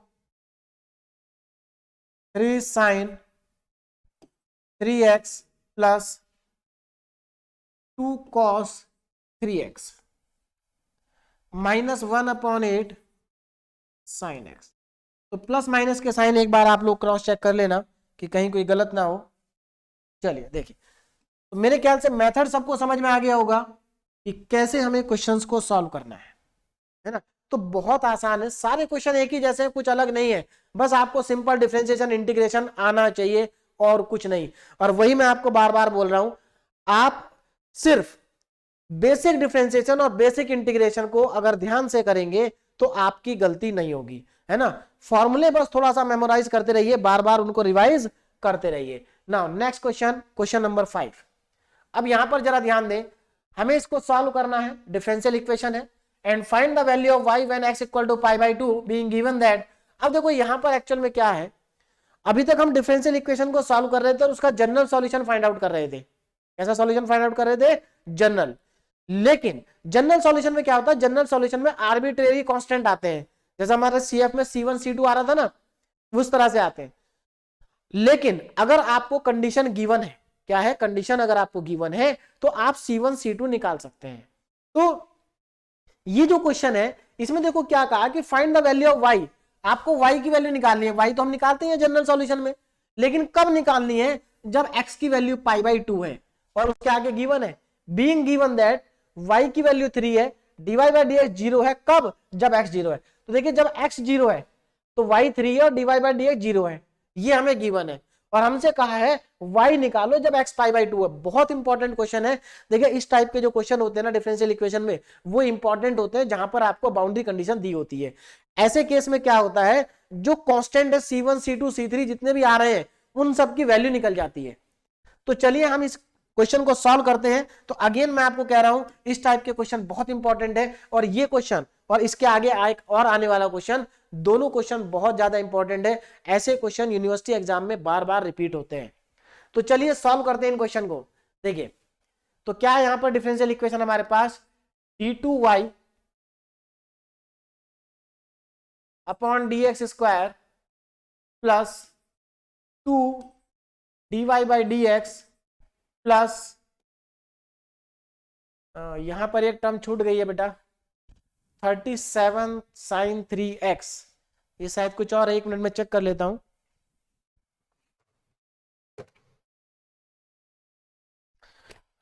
इसमें बेटा यहाँ पर प्लस 10y है, ये यहाँ पर मिस्टेक यहाँ पर लिखा नहीं है, है ना। तो यहाँ पर क्रॉस इसको चेक कर लेंगे, 10y प्लस, इसको करेक्ट कर लीजिए, यहाँ पर प्लस 10y आएगा। क्या आएगा, 10y, 37 sin 3x equal to 0। तो यहाँ पर ये छोटा सा करेक्शन है, इसको कर लेना। यहाँ पर प्लस का 10y है ना, प्लस का 10, मैंने यहां पर लिख दिया प्लस का 10। ठीक है, चलिए इसको ध्यान रखना, ये है कंप्लीट इक्वेशन। चलिए अब इसको सॉल्व करते हैं। तो अब जरा ध्यान दें, पहले इसको डी की फॉर्म में कन्वर्ट कर लेते हैं। देखिए डी की फॉर्म में कन्वर्ट करेंगे तो क्या आएगा, D square plus 2d plus 10। अच्छा पहले इसको 1 मिनट, अभी इसको स्टैंडर्ड फॉर्म में कन्वर्ट करते हैं बेटा। इसको राइट साइड लेके जाएंगे, इसको राइट साइड लेके जाएंगे तो d2y upon dx square plus 2 dy/dx plus 10y is equal to -37 sin 3x। तो मेरे ख्याल से आसान है, आपको समझ में आ गया होगा क्या करना है। ये q की वैल्यू है और ये डिफरेंशियल इक्वेशन है लेफ्ट साइड की, यहां से CF निकालेंगे, यहां से PI निकालेंगे। तो चलिए निकालते हैं, जल्दी से देखें जरा। पहले डी की फॉर्म में कन्वर्ट कर लेते हैं, D square plus 2d plus 10 और y आ जाएगा बाहर, इज इक्वल टू माइनस का 37 sin 3x। अब यहां से जरा ध्यान से देखना, सबसे पहले इसकी ऑक्सिलरी इक्वेशन लिखेंगे और CF निकालेंगे। ऑक्सिलरी इक्वेशन, ऑक्सिलरी इक्वेशन क्या है, D square plus 2d plus 10 is equal to 0, is equal to 0। इसको सॉल्व करेंगे और यहां से हमें रूट्स मिल जाएंगे। चलिए देखिए इक्वेशन क्या है। अब देखो इसके रूट्स हमें यहां पर कैलकुलेट करने हैं, क्या रूट्स आएंगे वो हमें देखना पड़ेगा। देखिए बी स्क्वायर 4 माइनस 4ac, यानी कि यहां पर जो रूट आएंगे वो आप कैलकुलेटर से नहीं निकाल पाएंगे, है ना, या फिर आप इसको कैलकुलेटर से नहीं निकालेंगे और डायरेक्ट फैक्टर भी इसके होंगे नहीं। आपको क्या करना है, श्रीधराचार्य फॉर्मूला लगाना है। तो चलिए फॉर्मूला लगाते हैं और देखते हैं कि डी की वैल्यू कितनी आ रही है। तो फॉर्मूला क्या होता है, -b plus minus under root में B square minus 4ac, B square minus 4ac upon में 2a। तो यहां पर वैल्यू को पुट करें, d is equal to minus B, कितना है भाई, b यहां पर 2 है तो ये -2 हो जाएगा, प्लस माइनस अंडर रूट में बी स्क्वायर, बी 2 है तो यानी कि बी स्क्वायर हो जाएगा 4, माइनस 4 इंटू ए कितना है 1 और c कितना है 10। देखो इमेजनरी रूट्स आ रहे हैं, कैसे रूट्स आ रहे हैं, इमेजनरी। तो यहां से d की वैल्यू आपको मिलेगी -2 प्लस माइनस, यहां से देखिए अंडर रूट में 40 माइनस 4, तो यानी कि अंडर रूट में बचेगा माइनस का 36 और अपॉन में 2, और -36 को क्या लिख सकते हैं, 6i। तो ये मेरे ख्याल से आप सबको समझ में आ गया होगा। तो -2 plus minus 6i, 6i, i मतलब आयोटा और ये 2। तो यहां से आपको d की वैल्यू कितनी मिल गई, यहां से आपको डी की वैल्यू मिल गई, डी इज इक्वल टू, चलिए नेक्स्ट पेज पे लिख लेते हैं। देखो 2 को कॉमन लेना, 2 से 2 कट जाएगा, तो ये कितना आ जाएगा, -1 प्लस माइनस 3i, 2 से 2 कट जाएगा कॉमन लेके। तो अब चलते हैं नेक्स्ट पेज पे और हम डी की वैल्यू को लिख लेते हैं। तो डी की वैल्यू हमारी कितनी आ गई है, डी की वैल्यू आ गई है -1 plus minus 3i, -1 plus minus 3i, ये हमारे पास आ गया। तो अब हम लिखेंगे CF। तो देखिए CF कितना होगा, कॉम्प्लीमेंट्री फंक्शन, कॉम्प्लीमेंट्री फंक्शन देखिए CF इज इक्वल टू, देखिए जब हमारे पास इमेजिनरी रूट्स आते हैं तो कॉम्प्लीमेंट्री फंक्शन का फॉर्मूला क्या होता है, मैं यहां पर लिख रहा हूं, ध्यान दें। फॉर्मूला हमारे पास होगा e की power alpha x c1 cos beta x plus c2 sin beta x। ठीक है, इसमें वैल्यू को पुट कर दें, देखिए कितना आ जाएगा CF is equal to, alpha कितना है -1, e की पावर -x हो जाएगा, c1 बीटा कितना है 3, तो c1 cos 3x plus c2 sin 3x, ये हमारा आ गया CF।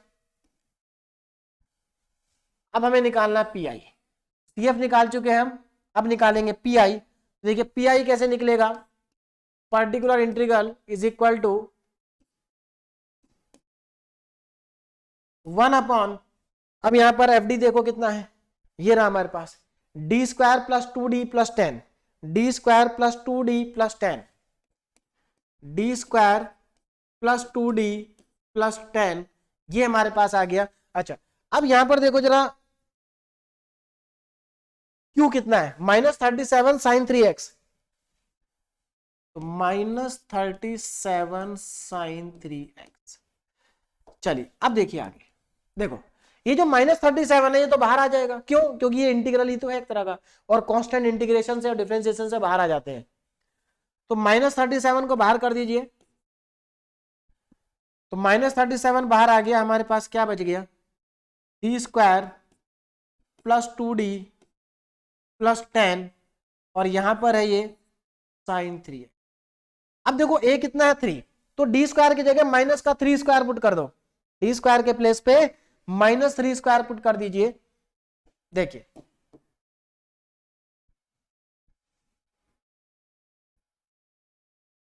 देखिए यहां पर आपको क्या करना है, डी स्क्वायर के प्लेस पे पुट कर देना है, तो माइनस का 37 इंटू 1 अपॉन डी स्क्वायर के प्लेस पे -3 स्क्वायर यानी कि माइनस का 9 प्लस का 2d और प्लस का 10, ये आ जाएगा हमारे पास, और sin 3x। अब जरा ध्यान दें कितना बचा हमारे पास, PI is equal to minus का 37 इंटू 1 अपॉन, देखो ये -9 है, ये +10 है, तो प्लस का 1 बचेगा, 2d plus 1, 2d plus 1 sin 3x, sin 3x। अब यहां पर ध्यान देंगे, देखो फिर से 2d प्लस 1 आ गया, तो फिर से आपको रेशनलाइजेशन करना पड़ेगा, ऊपर नीचे मल्टीप्लाई डिवाइड करना पड़ेगा इसके कॉन्जुगेट से। तो चलिए मल्टीप्लाई डिवाइड करते हैं इसके कॉन्जुगेट से, तो PI is equal to minus का 37 इंटू, देखिए 2d माइनस 1 से मल्टीप्लाई करो और 2d माइनस 1 से ही डिवाइड भी कर दो, इसी को हम रेशनलाइजेशन भी बोलते हैं, है ना। या आप कह सकते हैं कि हमने कॉन्जुगेट से मल्टीप्लाई और डिवाइड कर दिया, क्योंकि किसी भी चीज को सेम नंबर से मल्टीप्लाई डिवाइड करने से कोई फर्क नहीं पड़ता है। चलिए अब इसको सॉल्व करते हैं, देखिए कितना आ जाएगा, PI is equal to minus का 37 इंटू 2d माइनस 1, देखो ये कितना हो जाएगा, a प्लस बी और a minus b, 4d square minus 1 का स्क्वायर और sin 3x। अब देखो फिर से d स्क्वायर आ गया, तो d स्क्वायर की जगह -3 स्क्वायर यानी कि -9, तो देखिए जरा कितना आ जाएगा, तो PI is equal to minus का 37 इंटू 1 अपॉन, ये आपका आ जाएगा -9 यानी कि -37 ही आ जाएगा, नीचे नीचे कितना आ जाएगा, -37 आ जाएगा, और ऊपर कितना है, ऊपर हमारे पास 2d -1 और साइन का 3x, साइन 3x। अब यहां पर देखो अच्छी चीज क्या है कि ये पूरा कैंसिल आउट हो गया, तो आपके पास क्या बचा, p I is equal to 2d -1 sine 3x बच गया आपके पास। अब हम नेक्स्ट पेज पे ही चल लेते हैं, देखिए जरा। तो पी आई इक्वल टू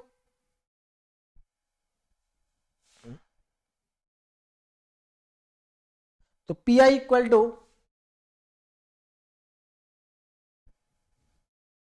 देखो ये साइन 3x 2d के साथ मल्टीप्लाई होगा, तो 2d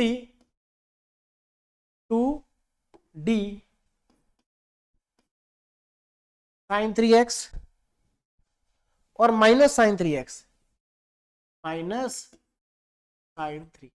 चलिए अब देखो जरा यहां पर, इसका मतलब क्या है कि आपको डिफरेंशिएट करना है, इसका मतलब क्या है कि साइन 3x को डिफरेंशिएट करना है।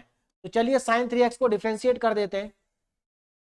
तो P I is equal to 2 sine 3x का डिफरेंशिएशन cos 3x, और 3 मल्टीप्लाई में भी आएगा, तो 3 cos 3x minus sine 3x।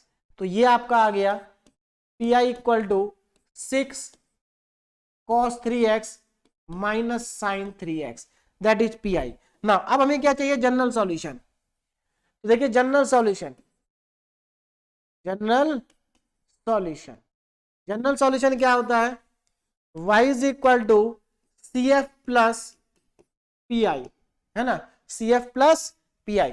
तो यहां पर मैं c F plus P i लिख रहा हूं। सी एफ देखो कितना है, सी एफ हमारे पास आया था e की पावर -x, है ना, e की पावर -x ब्रैकेट में c1 cos 3x plus c1 cos 3x plus c2 sin 3x, यही था c2 sin 3x, ठीक।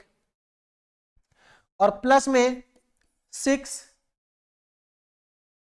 cos 3x minus sin 3x। तो ये हमारा आ गया इसका जनरल सॉल्यूशन। लेकिन हमें इस बार जनरल सॉल्यूशन से भी आगे बढ़ना है और हमें निकालना है पर्टिकुलर सॉल्यूशन, पर्टिकुलर इंटीग्रल नहीं। जब हम बाउंड्री कंडीशन अप्लाई कर देते हैं, जब हम गिवन कंडीशन अप्लाई कर देते हैं, तो जो आंसर आता है वो पर्टिकुलर इंटीग्रल होता है, सॉरी पर्टिकुलर सॉल्यूशन होता है। मतलब जब आप C1 C2 को निकाल के पुट कर देते हैं तो जो आंसर आता है उसको पर्टिकुलर सॉल्यूशन कहा जाता है। तो चलिए अब इसका पर्टिकुलर सॉल्यूशन निकाल लेते हैं, देखिए जरा ध्यान से। चलिए क्या कंडीशन है, पहले कंडीशन पे ध्यान देते हैं। देखिए कंडीशन यहां पर क्या कहा है, हाँ, जब x 0 है तो y 3 है, when x इक्वल टू 0। देखिए दो बार कंडीशन लगेगी, देखो y 3 है और dy बाई dx 0 है, कब, जब x 0 है, यानी कि x के 0 होने पे y 3 हो जाता है और x के 0 होने पे dy बाई dx 0 हो जाता है। तो मैं पहले क्या कंडीशन ले रहा हूं कि जब x 0 है तो y 3 है। देखिए जरा, when x इक्वल टू 0, जब x 0 है तो y कितना है, 3 है। बात समझ में आ गई, ये हमारी पहली कंडीशन थी। ये क्या थी हमारी फर्स्ट कंडीशन कि जब x 0 है तो y 3 है। चलिए अब क्या करना है आपको, यहां पर y की जगह 3 और x की जगह 0 पुट कर देना है जनरल सॉल्यूशन में। तो देखो y की जगह क्या पुट करेंगे, 3, तो लेफ्ट साइड 3 है, तो मैंने यहां पर 3 पुट कर रहा हूं मैं, ध्यान से समझेंगे जरा इसको। देखिए y की जगह 3 पुट कर दो और x की जगह 0, तो यहां पर e की पावर 0 हो जाएगा, e की पावर 0 ब्रैकेट में। देखो x की जगह जब 0 पुट करोगे तो cos 0 कितना होता है, 1, तो ये c1 आएगा, प्लस साइन 0, x की जगह जब 0 पुट करेंगे साइन 0, साइन 0 0 होता है, c1 प्लस 0। आगे चलो, प्लस देखो ये 6 आ जाएगा, क्यों, क्योंकि cos 0 1 होता है, और ये हो जाएगा 0 -0। तो ये मेरे पास आ गया, यहां से देखो वैल्यू कितनी आ रही है c1 की, तो 3 इज इक्वल टू c1, ये तो 1 हो जाएगा, और प्लस 6, तो यहां से c1 निकालोगे तो ये आएगा -3, यानी कि c1 की वैल्यू हम निकाल ली हमने, c1 की वैल्यू हमारी आ गई है -3।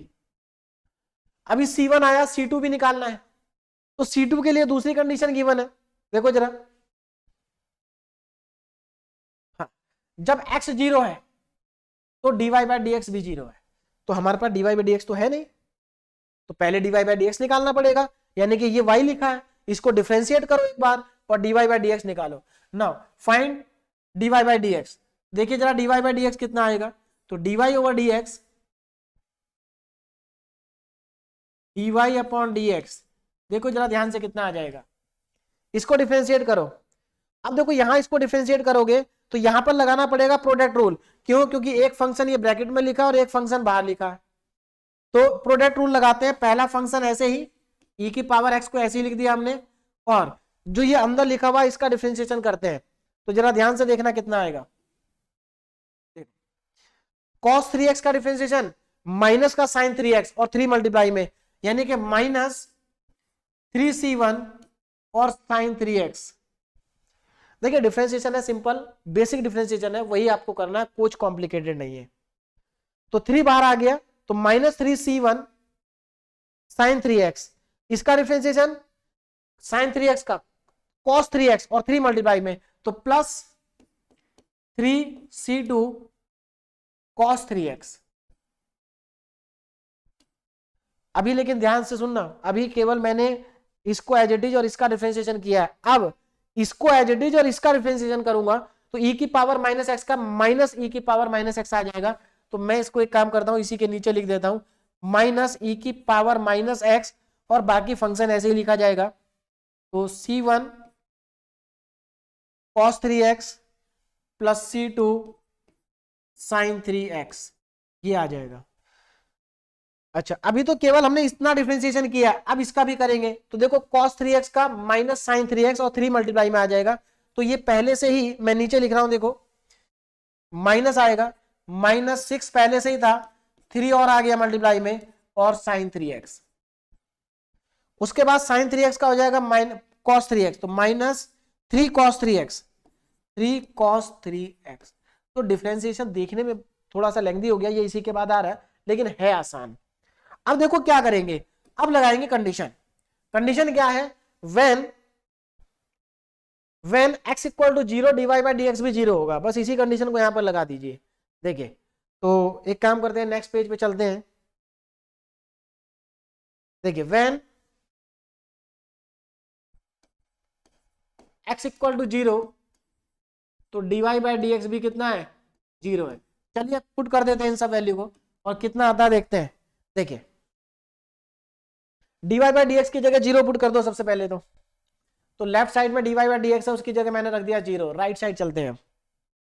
देखो ये 0 आ गया, आपको x को 0 पुट करना है और dy बाई डी एक्स भी 0, तो इसको तो पुट कर दिया। अब जहां जहां x है वहां वहां 0 पुट करेंगे। देखो इसकी जगह 0 पुट करेंगे तो e की पावर 0 हो जाएगा। अच्छा इसको 0 पुट करेंगे तो ये 0 हो जाएगा, और इसको 0 पुट करेंगे तो ये 3c2 आ जाएगा, यानी कि 0 प्लस 3c2। तो देखें जरा ध्यान से, e की पावर 0, 0 प्लस 3c2, ये हमारा आ गया ये वाला ब्रैकेट। अब इस वाले ब्रैकेट में चलते हैं, माइनस e की पावर 0। अच्छा इधर देखो जरा, ये पार्ट 0 हो जाएगा और ये पार्ट बचेगा आपका c1। तो माइनस e की पावर 0 c1, और दूसरा पार्ट क्या हो गया था? 0 हो गया था। हाँ दूसरा पार्ट इसमें हो गया था c1 के साथ वाला 0। चलिए और आगे चलते हैं, और आगे चलेंगे तो ये 0 हो जाएगा क्योंकि साइन है, और ये बचेगा -3। तो 0 माइनस, तो -0 -3।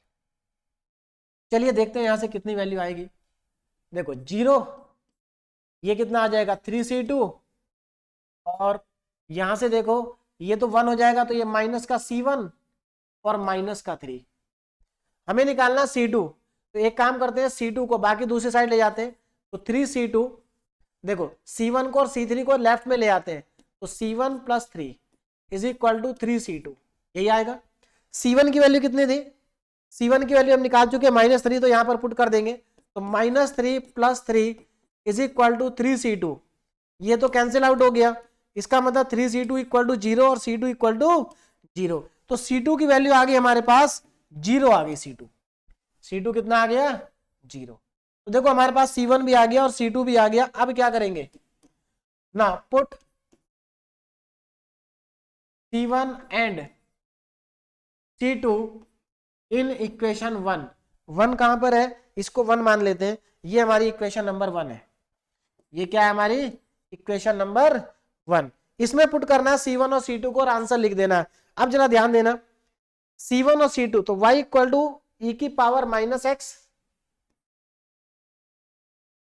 ई की पावर माइनस एक्स, यहां पर देखो ई की पावर माइनस एक्स ब्रैकेट में C1, C1 कितना है -3, देखो यहां -3 आएगा तो -3 cos 3x, -3 cos 3x, क्योंकि C1 हमारा कितना था, C1 था हमारा -3। चलिए आगे चलते हैं, C2 0 है तो ये पार्ट 0 हो जाएगा तो +0 आएगा इसमें, +0। और आगे चलते हैं 6 cos 3x, 6 cos 3x और माइनस sin 3x, 6 cos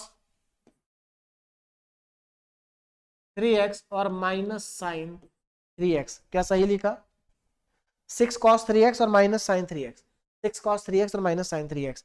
चलिए अब देखो अभी आंसर आया नहीं है, अब इन्होंने बोला क्या था क्वेश्चन में, देखो इधर ध्यान से, find the value of y, y की वैल्यू निकालो जब x की वैल्यू π/2 है, यानी कि फाइनली जो आपको आंसर निकालना है वो जब निकालना है आपको जब x की वैल्यू π/2 है। तो ये जो आपके पास आया है आंसर, देखो ये जो आंसर हमारे पास आया ये पर्टिकुलर सॉल्यूशन है, लेकिन इस पर्टिकुलर सॉल्यूशन में भी कंडीशन दे दी कि आपको y तब निकालना है जब x π/2 होगा। तो आप क्या करेंगे, put x equal to π/2 in above equation. तो देखिए क्या आ जाएगा आपके पास, y इक्वल टू ई की पावर माइनस एक्स, अच्छा ई की पावर माइनस एक्स मतलब ये तो -π/2 हो जाएगा ब्रैकेट में। अब देखो यहां पर -3 cos 3π/2 आ जाएगा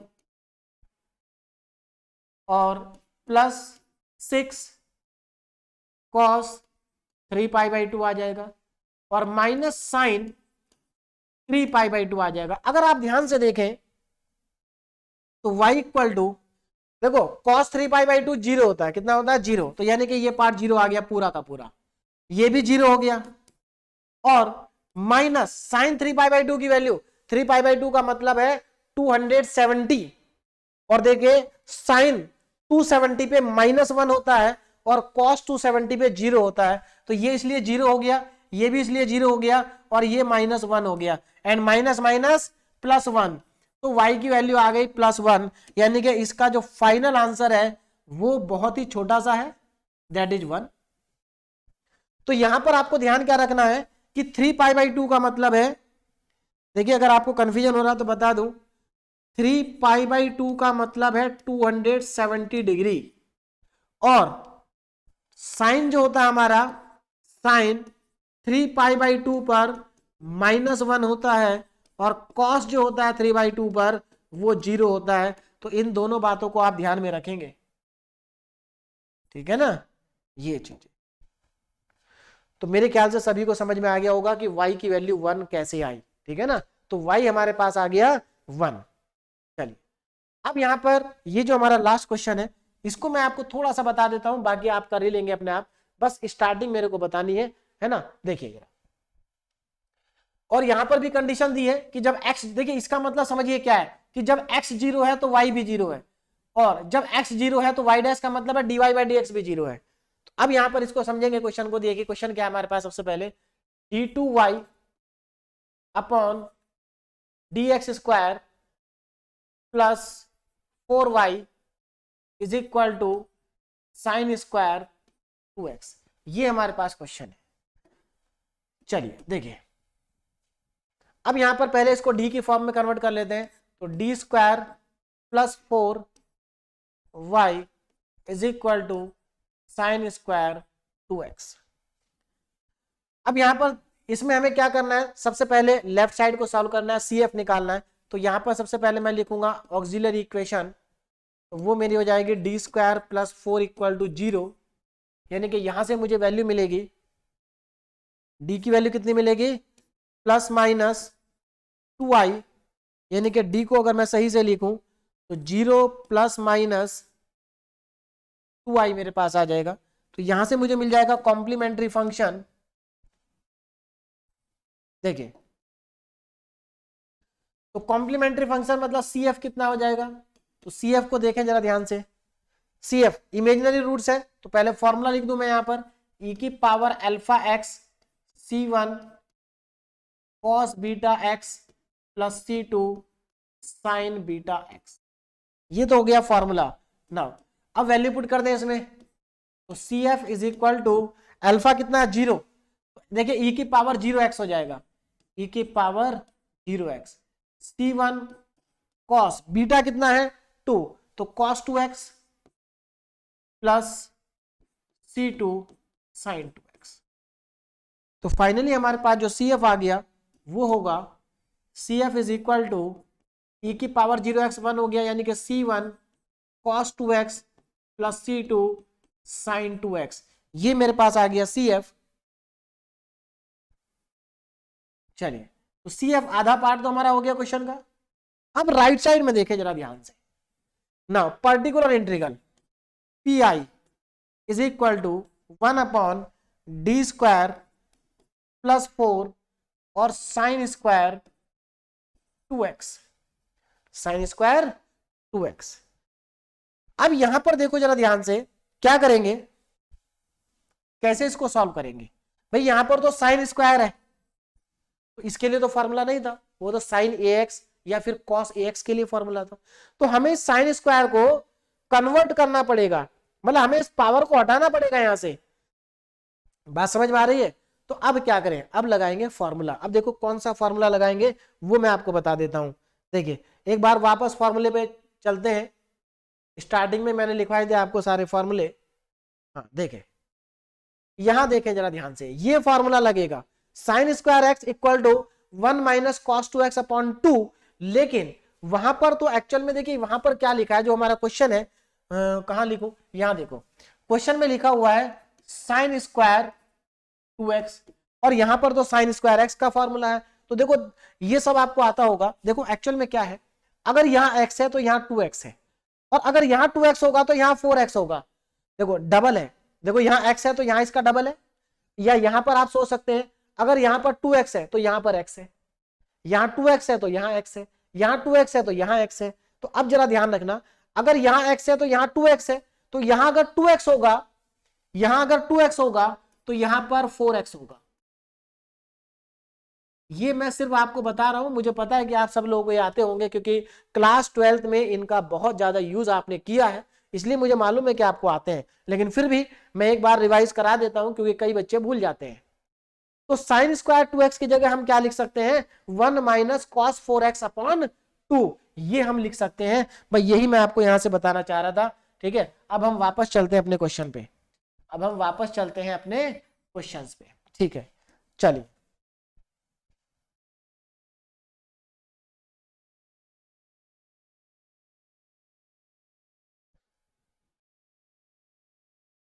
चलिए, तो यहां पर हम आ गए वापस। अब देखो जरा, तो पहले यहां पर फॉर्मूला लगाएंगे, तो particular integral is equal to 1 upon D square plus 4, और यहां पर इसका फॉर्मूला लिखेंगे, और फॉर्मूला क्या है, 1 माइनस कॉस 4x अपॉन 2। तो समझ में आ गया सबको ये फॉर्मूला कहां से आया, समझ में आया सभी को? चलिए अब यहां पर आगे देखते हैं। तो मैंने यहां पर फॉर्मूला लगा दिया साइन स्क्वायर एक्स का, 1 माइनस कॉस 4x अपॉन 2। अब एक काम करते हैं, इनको अलग अलग कर लेते हैं, अलग अलग कर लेते हैं। देखिए P I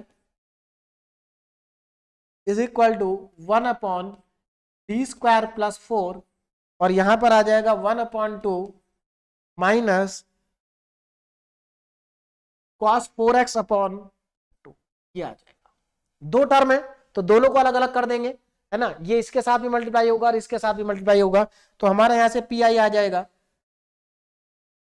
P I is equal to 1 upon D square plus 4, और ये हमारे पास आएगा 1/2 minus 1 upon,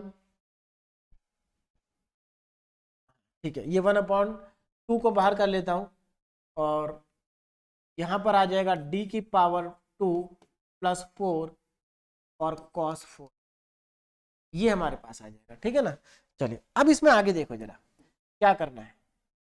P I is equal to, देखो ये 1/2 तो बाहर रहेगा, है ना।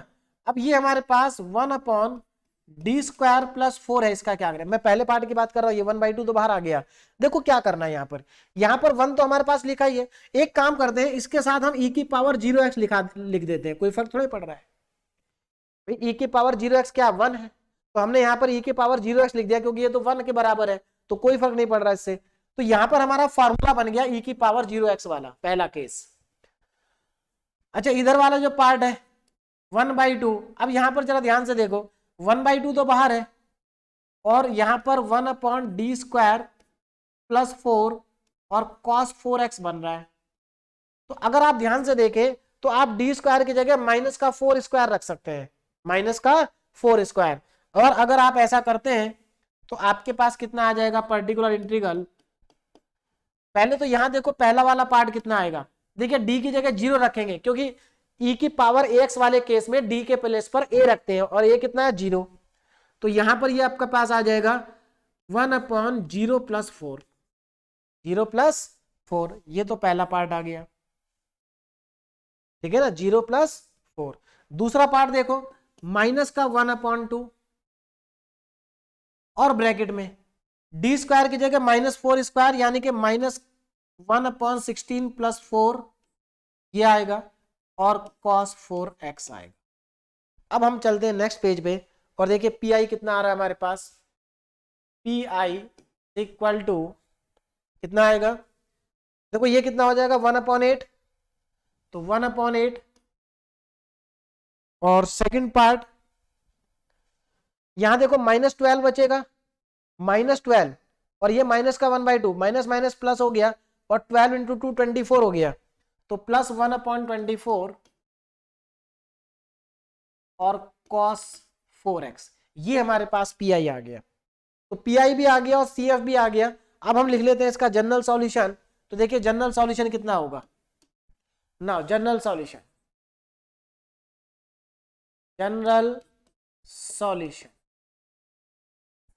देखें तो y is equal to C F plus P i, तो यहां से c F plus P i की वैल्यू को ऐड कर दे, तो y is equal to C f कितना है, जरा चेक करें सी एफ को, c1 cos 2x c2 sin x, c1 cos 2x plus c2 sin x, इतना ही था,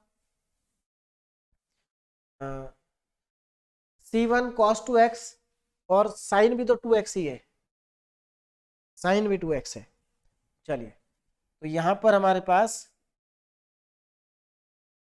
ये आ जाएगा साइन, ठीक है, सी एफ आ गया plus P I, P I हमने अभी निकाला 1/8 प्लस 1/24 cos 4x। अब देखो कंडीशन पे ध्यान देते हैं, कंडीशन क्या गिवन थी, देखिए जरा, इन्होंने कहा, देखिए इसका मतलब समझिए जरा ध्यान से, इसका मतलब ये है कि जब x 0 है तो y भी 0 है, देखिए x 0 है तो y भी क्या है 0 है, x 0 होने पे y भी 0 हो रहा है, तो यहां पर मैं क्या लिखूंगा, when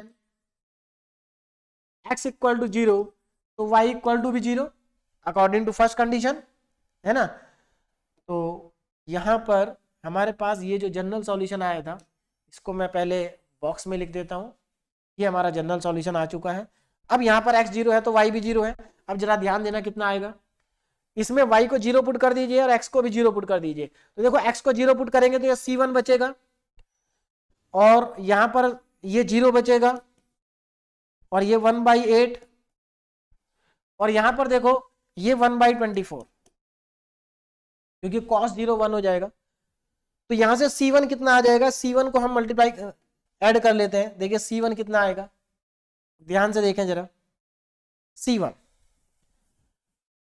तो c1 is equal to minus का 1/8 और माइनस का 1/24, दोनों का एलसीएम लेंगे 24 तो 4/24 आ जाएगा, यानी कि c1 आ जाएगा माइनस का 1/6, तो c1 आ गया माइनस का 1/6। चलिए c1 आ गया, अब c2 को देखेंगे, c2 कितना है, दूसरी कंडीशन क्या थी कि जब x 0 है तो y डैश 0, y डैश का मतलब क्या है dy/dx, तो एक बार डिफरेंशिएट करना पड़ेगा किसको, इस इक्वेशन नंबर 1 को, ये इक्वेशन 1 है ना। तो 1 को डिफरेंशिएट करेंगे, देखिए कितना मिल जाएगा, Y dash is equal to D, Y का differentiation D Y by D X, और D Y by D X को क्या लिख दिया, वाई डैश। देखिए cos 2x का डिफरेंशिएशन माइनस का sin 2x, तो माइनस 2 भी आएगा, c1 sin 2x, ठीक।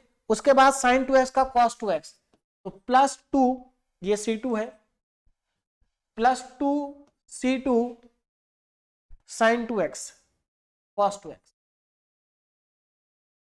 और 1/8 का 0 हो जाएगा, यहां पर cos है तो इसका साइन हो जाएगा अगेन माइनस में, माइनस 4/24, 4 मल्टीप्लाई में आएगा, और साइन 4x, यही होगा हमारा डिफरेंशिएशन, है ना। देखिए देखिए c1 और cos 2x का माइनस का sin 2x हो गया, 2 मल्टीप्लाई में आ गया। यहां पर देखो sin 2x का cos 2x हो गया, 2 मल्टीप्लाई में आ गया, इसका 0 हो गया, इसका cos 4x का -4 sin 4x आएगा, तो 4 बाहर आ जाएगा, ये हमारे पास आ गया। अब देखो क्या कहा था इसमें कि जब x 0 है तो y डैश भी 0 है, तो आप क्या करेंगे, when x इक्वल टू 0 तो y डैश इज ऑल्सो 0, तो पुट कर दें 0 इक्वल टू, देखिए x 0 होगा तो ये पहली टर्म पूरी 0 आ गई ना, प्लस 2c2 cos 0 1 हो गया, और उधर वाला भी 0 आ गया, यानी कि यहां से c2 सीधे सीधे हमारे पास 0 आ गया, c2 कितना आ गया, 0। क्या करेंगे, c2 को और c1 को सब्स्टिट्यूट कर देंगे, c2 और c1 को सब्स्टिट्यूट कर देंगे कहां पर, इक्वेशन 1 में, और आपके पास फाइनल आंसर आ जाएगा। चलिए तो यहां पर put c1 and c2 in equation number 1, तो 1 में जैसे ही आप पुट करेंगे देखिए कितना आ जाएगा, y is equal to, c2 तो 0 है तो ये तो आएगा ही नहीं पार्ट, c1 कितना है, c1 माइनस का 1/6, तो माइनस का 1/6 cos 2x, है ना, c2 0, ये पार्ट खत्म, प्लस 1/8 और प्लस 1/24 cos 4x, तो ये हमारा पर्टिकुलर सॉल्यूशन हो गया, ठीक है ना, this is the particular solution. चलिए तो देखिए ये जो केस 2 था, केस 2 में आपका केस 1 भी रिवाइज हो गया पूरा का पूरा, और केस 2 तो हमारा कंप्लीट हो ही गया, ठीक है। तो यहां पर जितने भी इंपॉर्टेंट क्वेश्चन थे सारे मैंने आपको करा दिए हैं, है ना, जो भी डिफिकल्ट से डिफिकल्ट क्वेश्चन हो सकता था वो मैंने आपको करा दिया है। अब पहले केस में और दूसरे केस में जो क्वेश्चन मैंने आपको कराए हैं उससे टफ कोई और क्वेश्चन नहीं है, जो भी क्वेश्चन आएगा या तो इनके जैसा आएगा या फिर इनसे भी आसान आएगा, ठीक है। तो इसलिए जितने क्वेश्चन मैंने आपको कराए हैं ये आपके लिए सफिशिएंट है, इनको आप ध्यान से करेंगे, इनको समझ के करेंगे तो मुझे नहीं लगता कि आपका जो क्वेश्चन है वो एग्जाम में नहीं हो पाएगा, बिल्कुल डेफिनेटली हो पाएगा, बस आपको प्रैक्टिस करनी है। तो आप ये क्वेश्चन प्रैक्टिस करते रहिए, इसके बाद हम नेक्स्ट लेक्चर में केस 3 पढ़ेंगे, ठीक है ना। तो फिर से ध्यान रखें, जब हम केस 3 पढ़ेंगे तो हमारा केस 1 और केस 2 और CF फिर से रिवाइज हो जाएगा नेक्स्ट लेक्चर में, क्योंकि नेक्स्ट लेक्चर में भी ये सब कुछ आएगा ही आएगा। बात समझ में आ गई? तो चलिए जब तक आप ये क्वेश्चन प्रैक्टिस करते रहिए। Okay, thank you so much.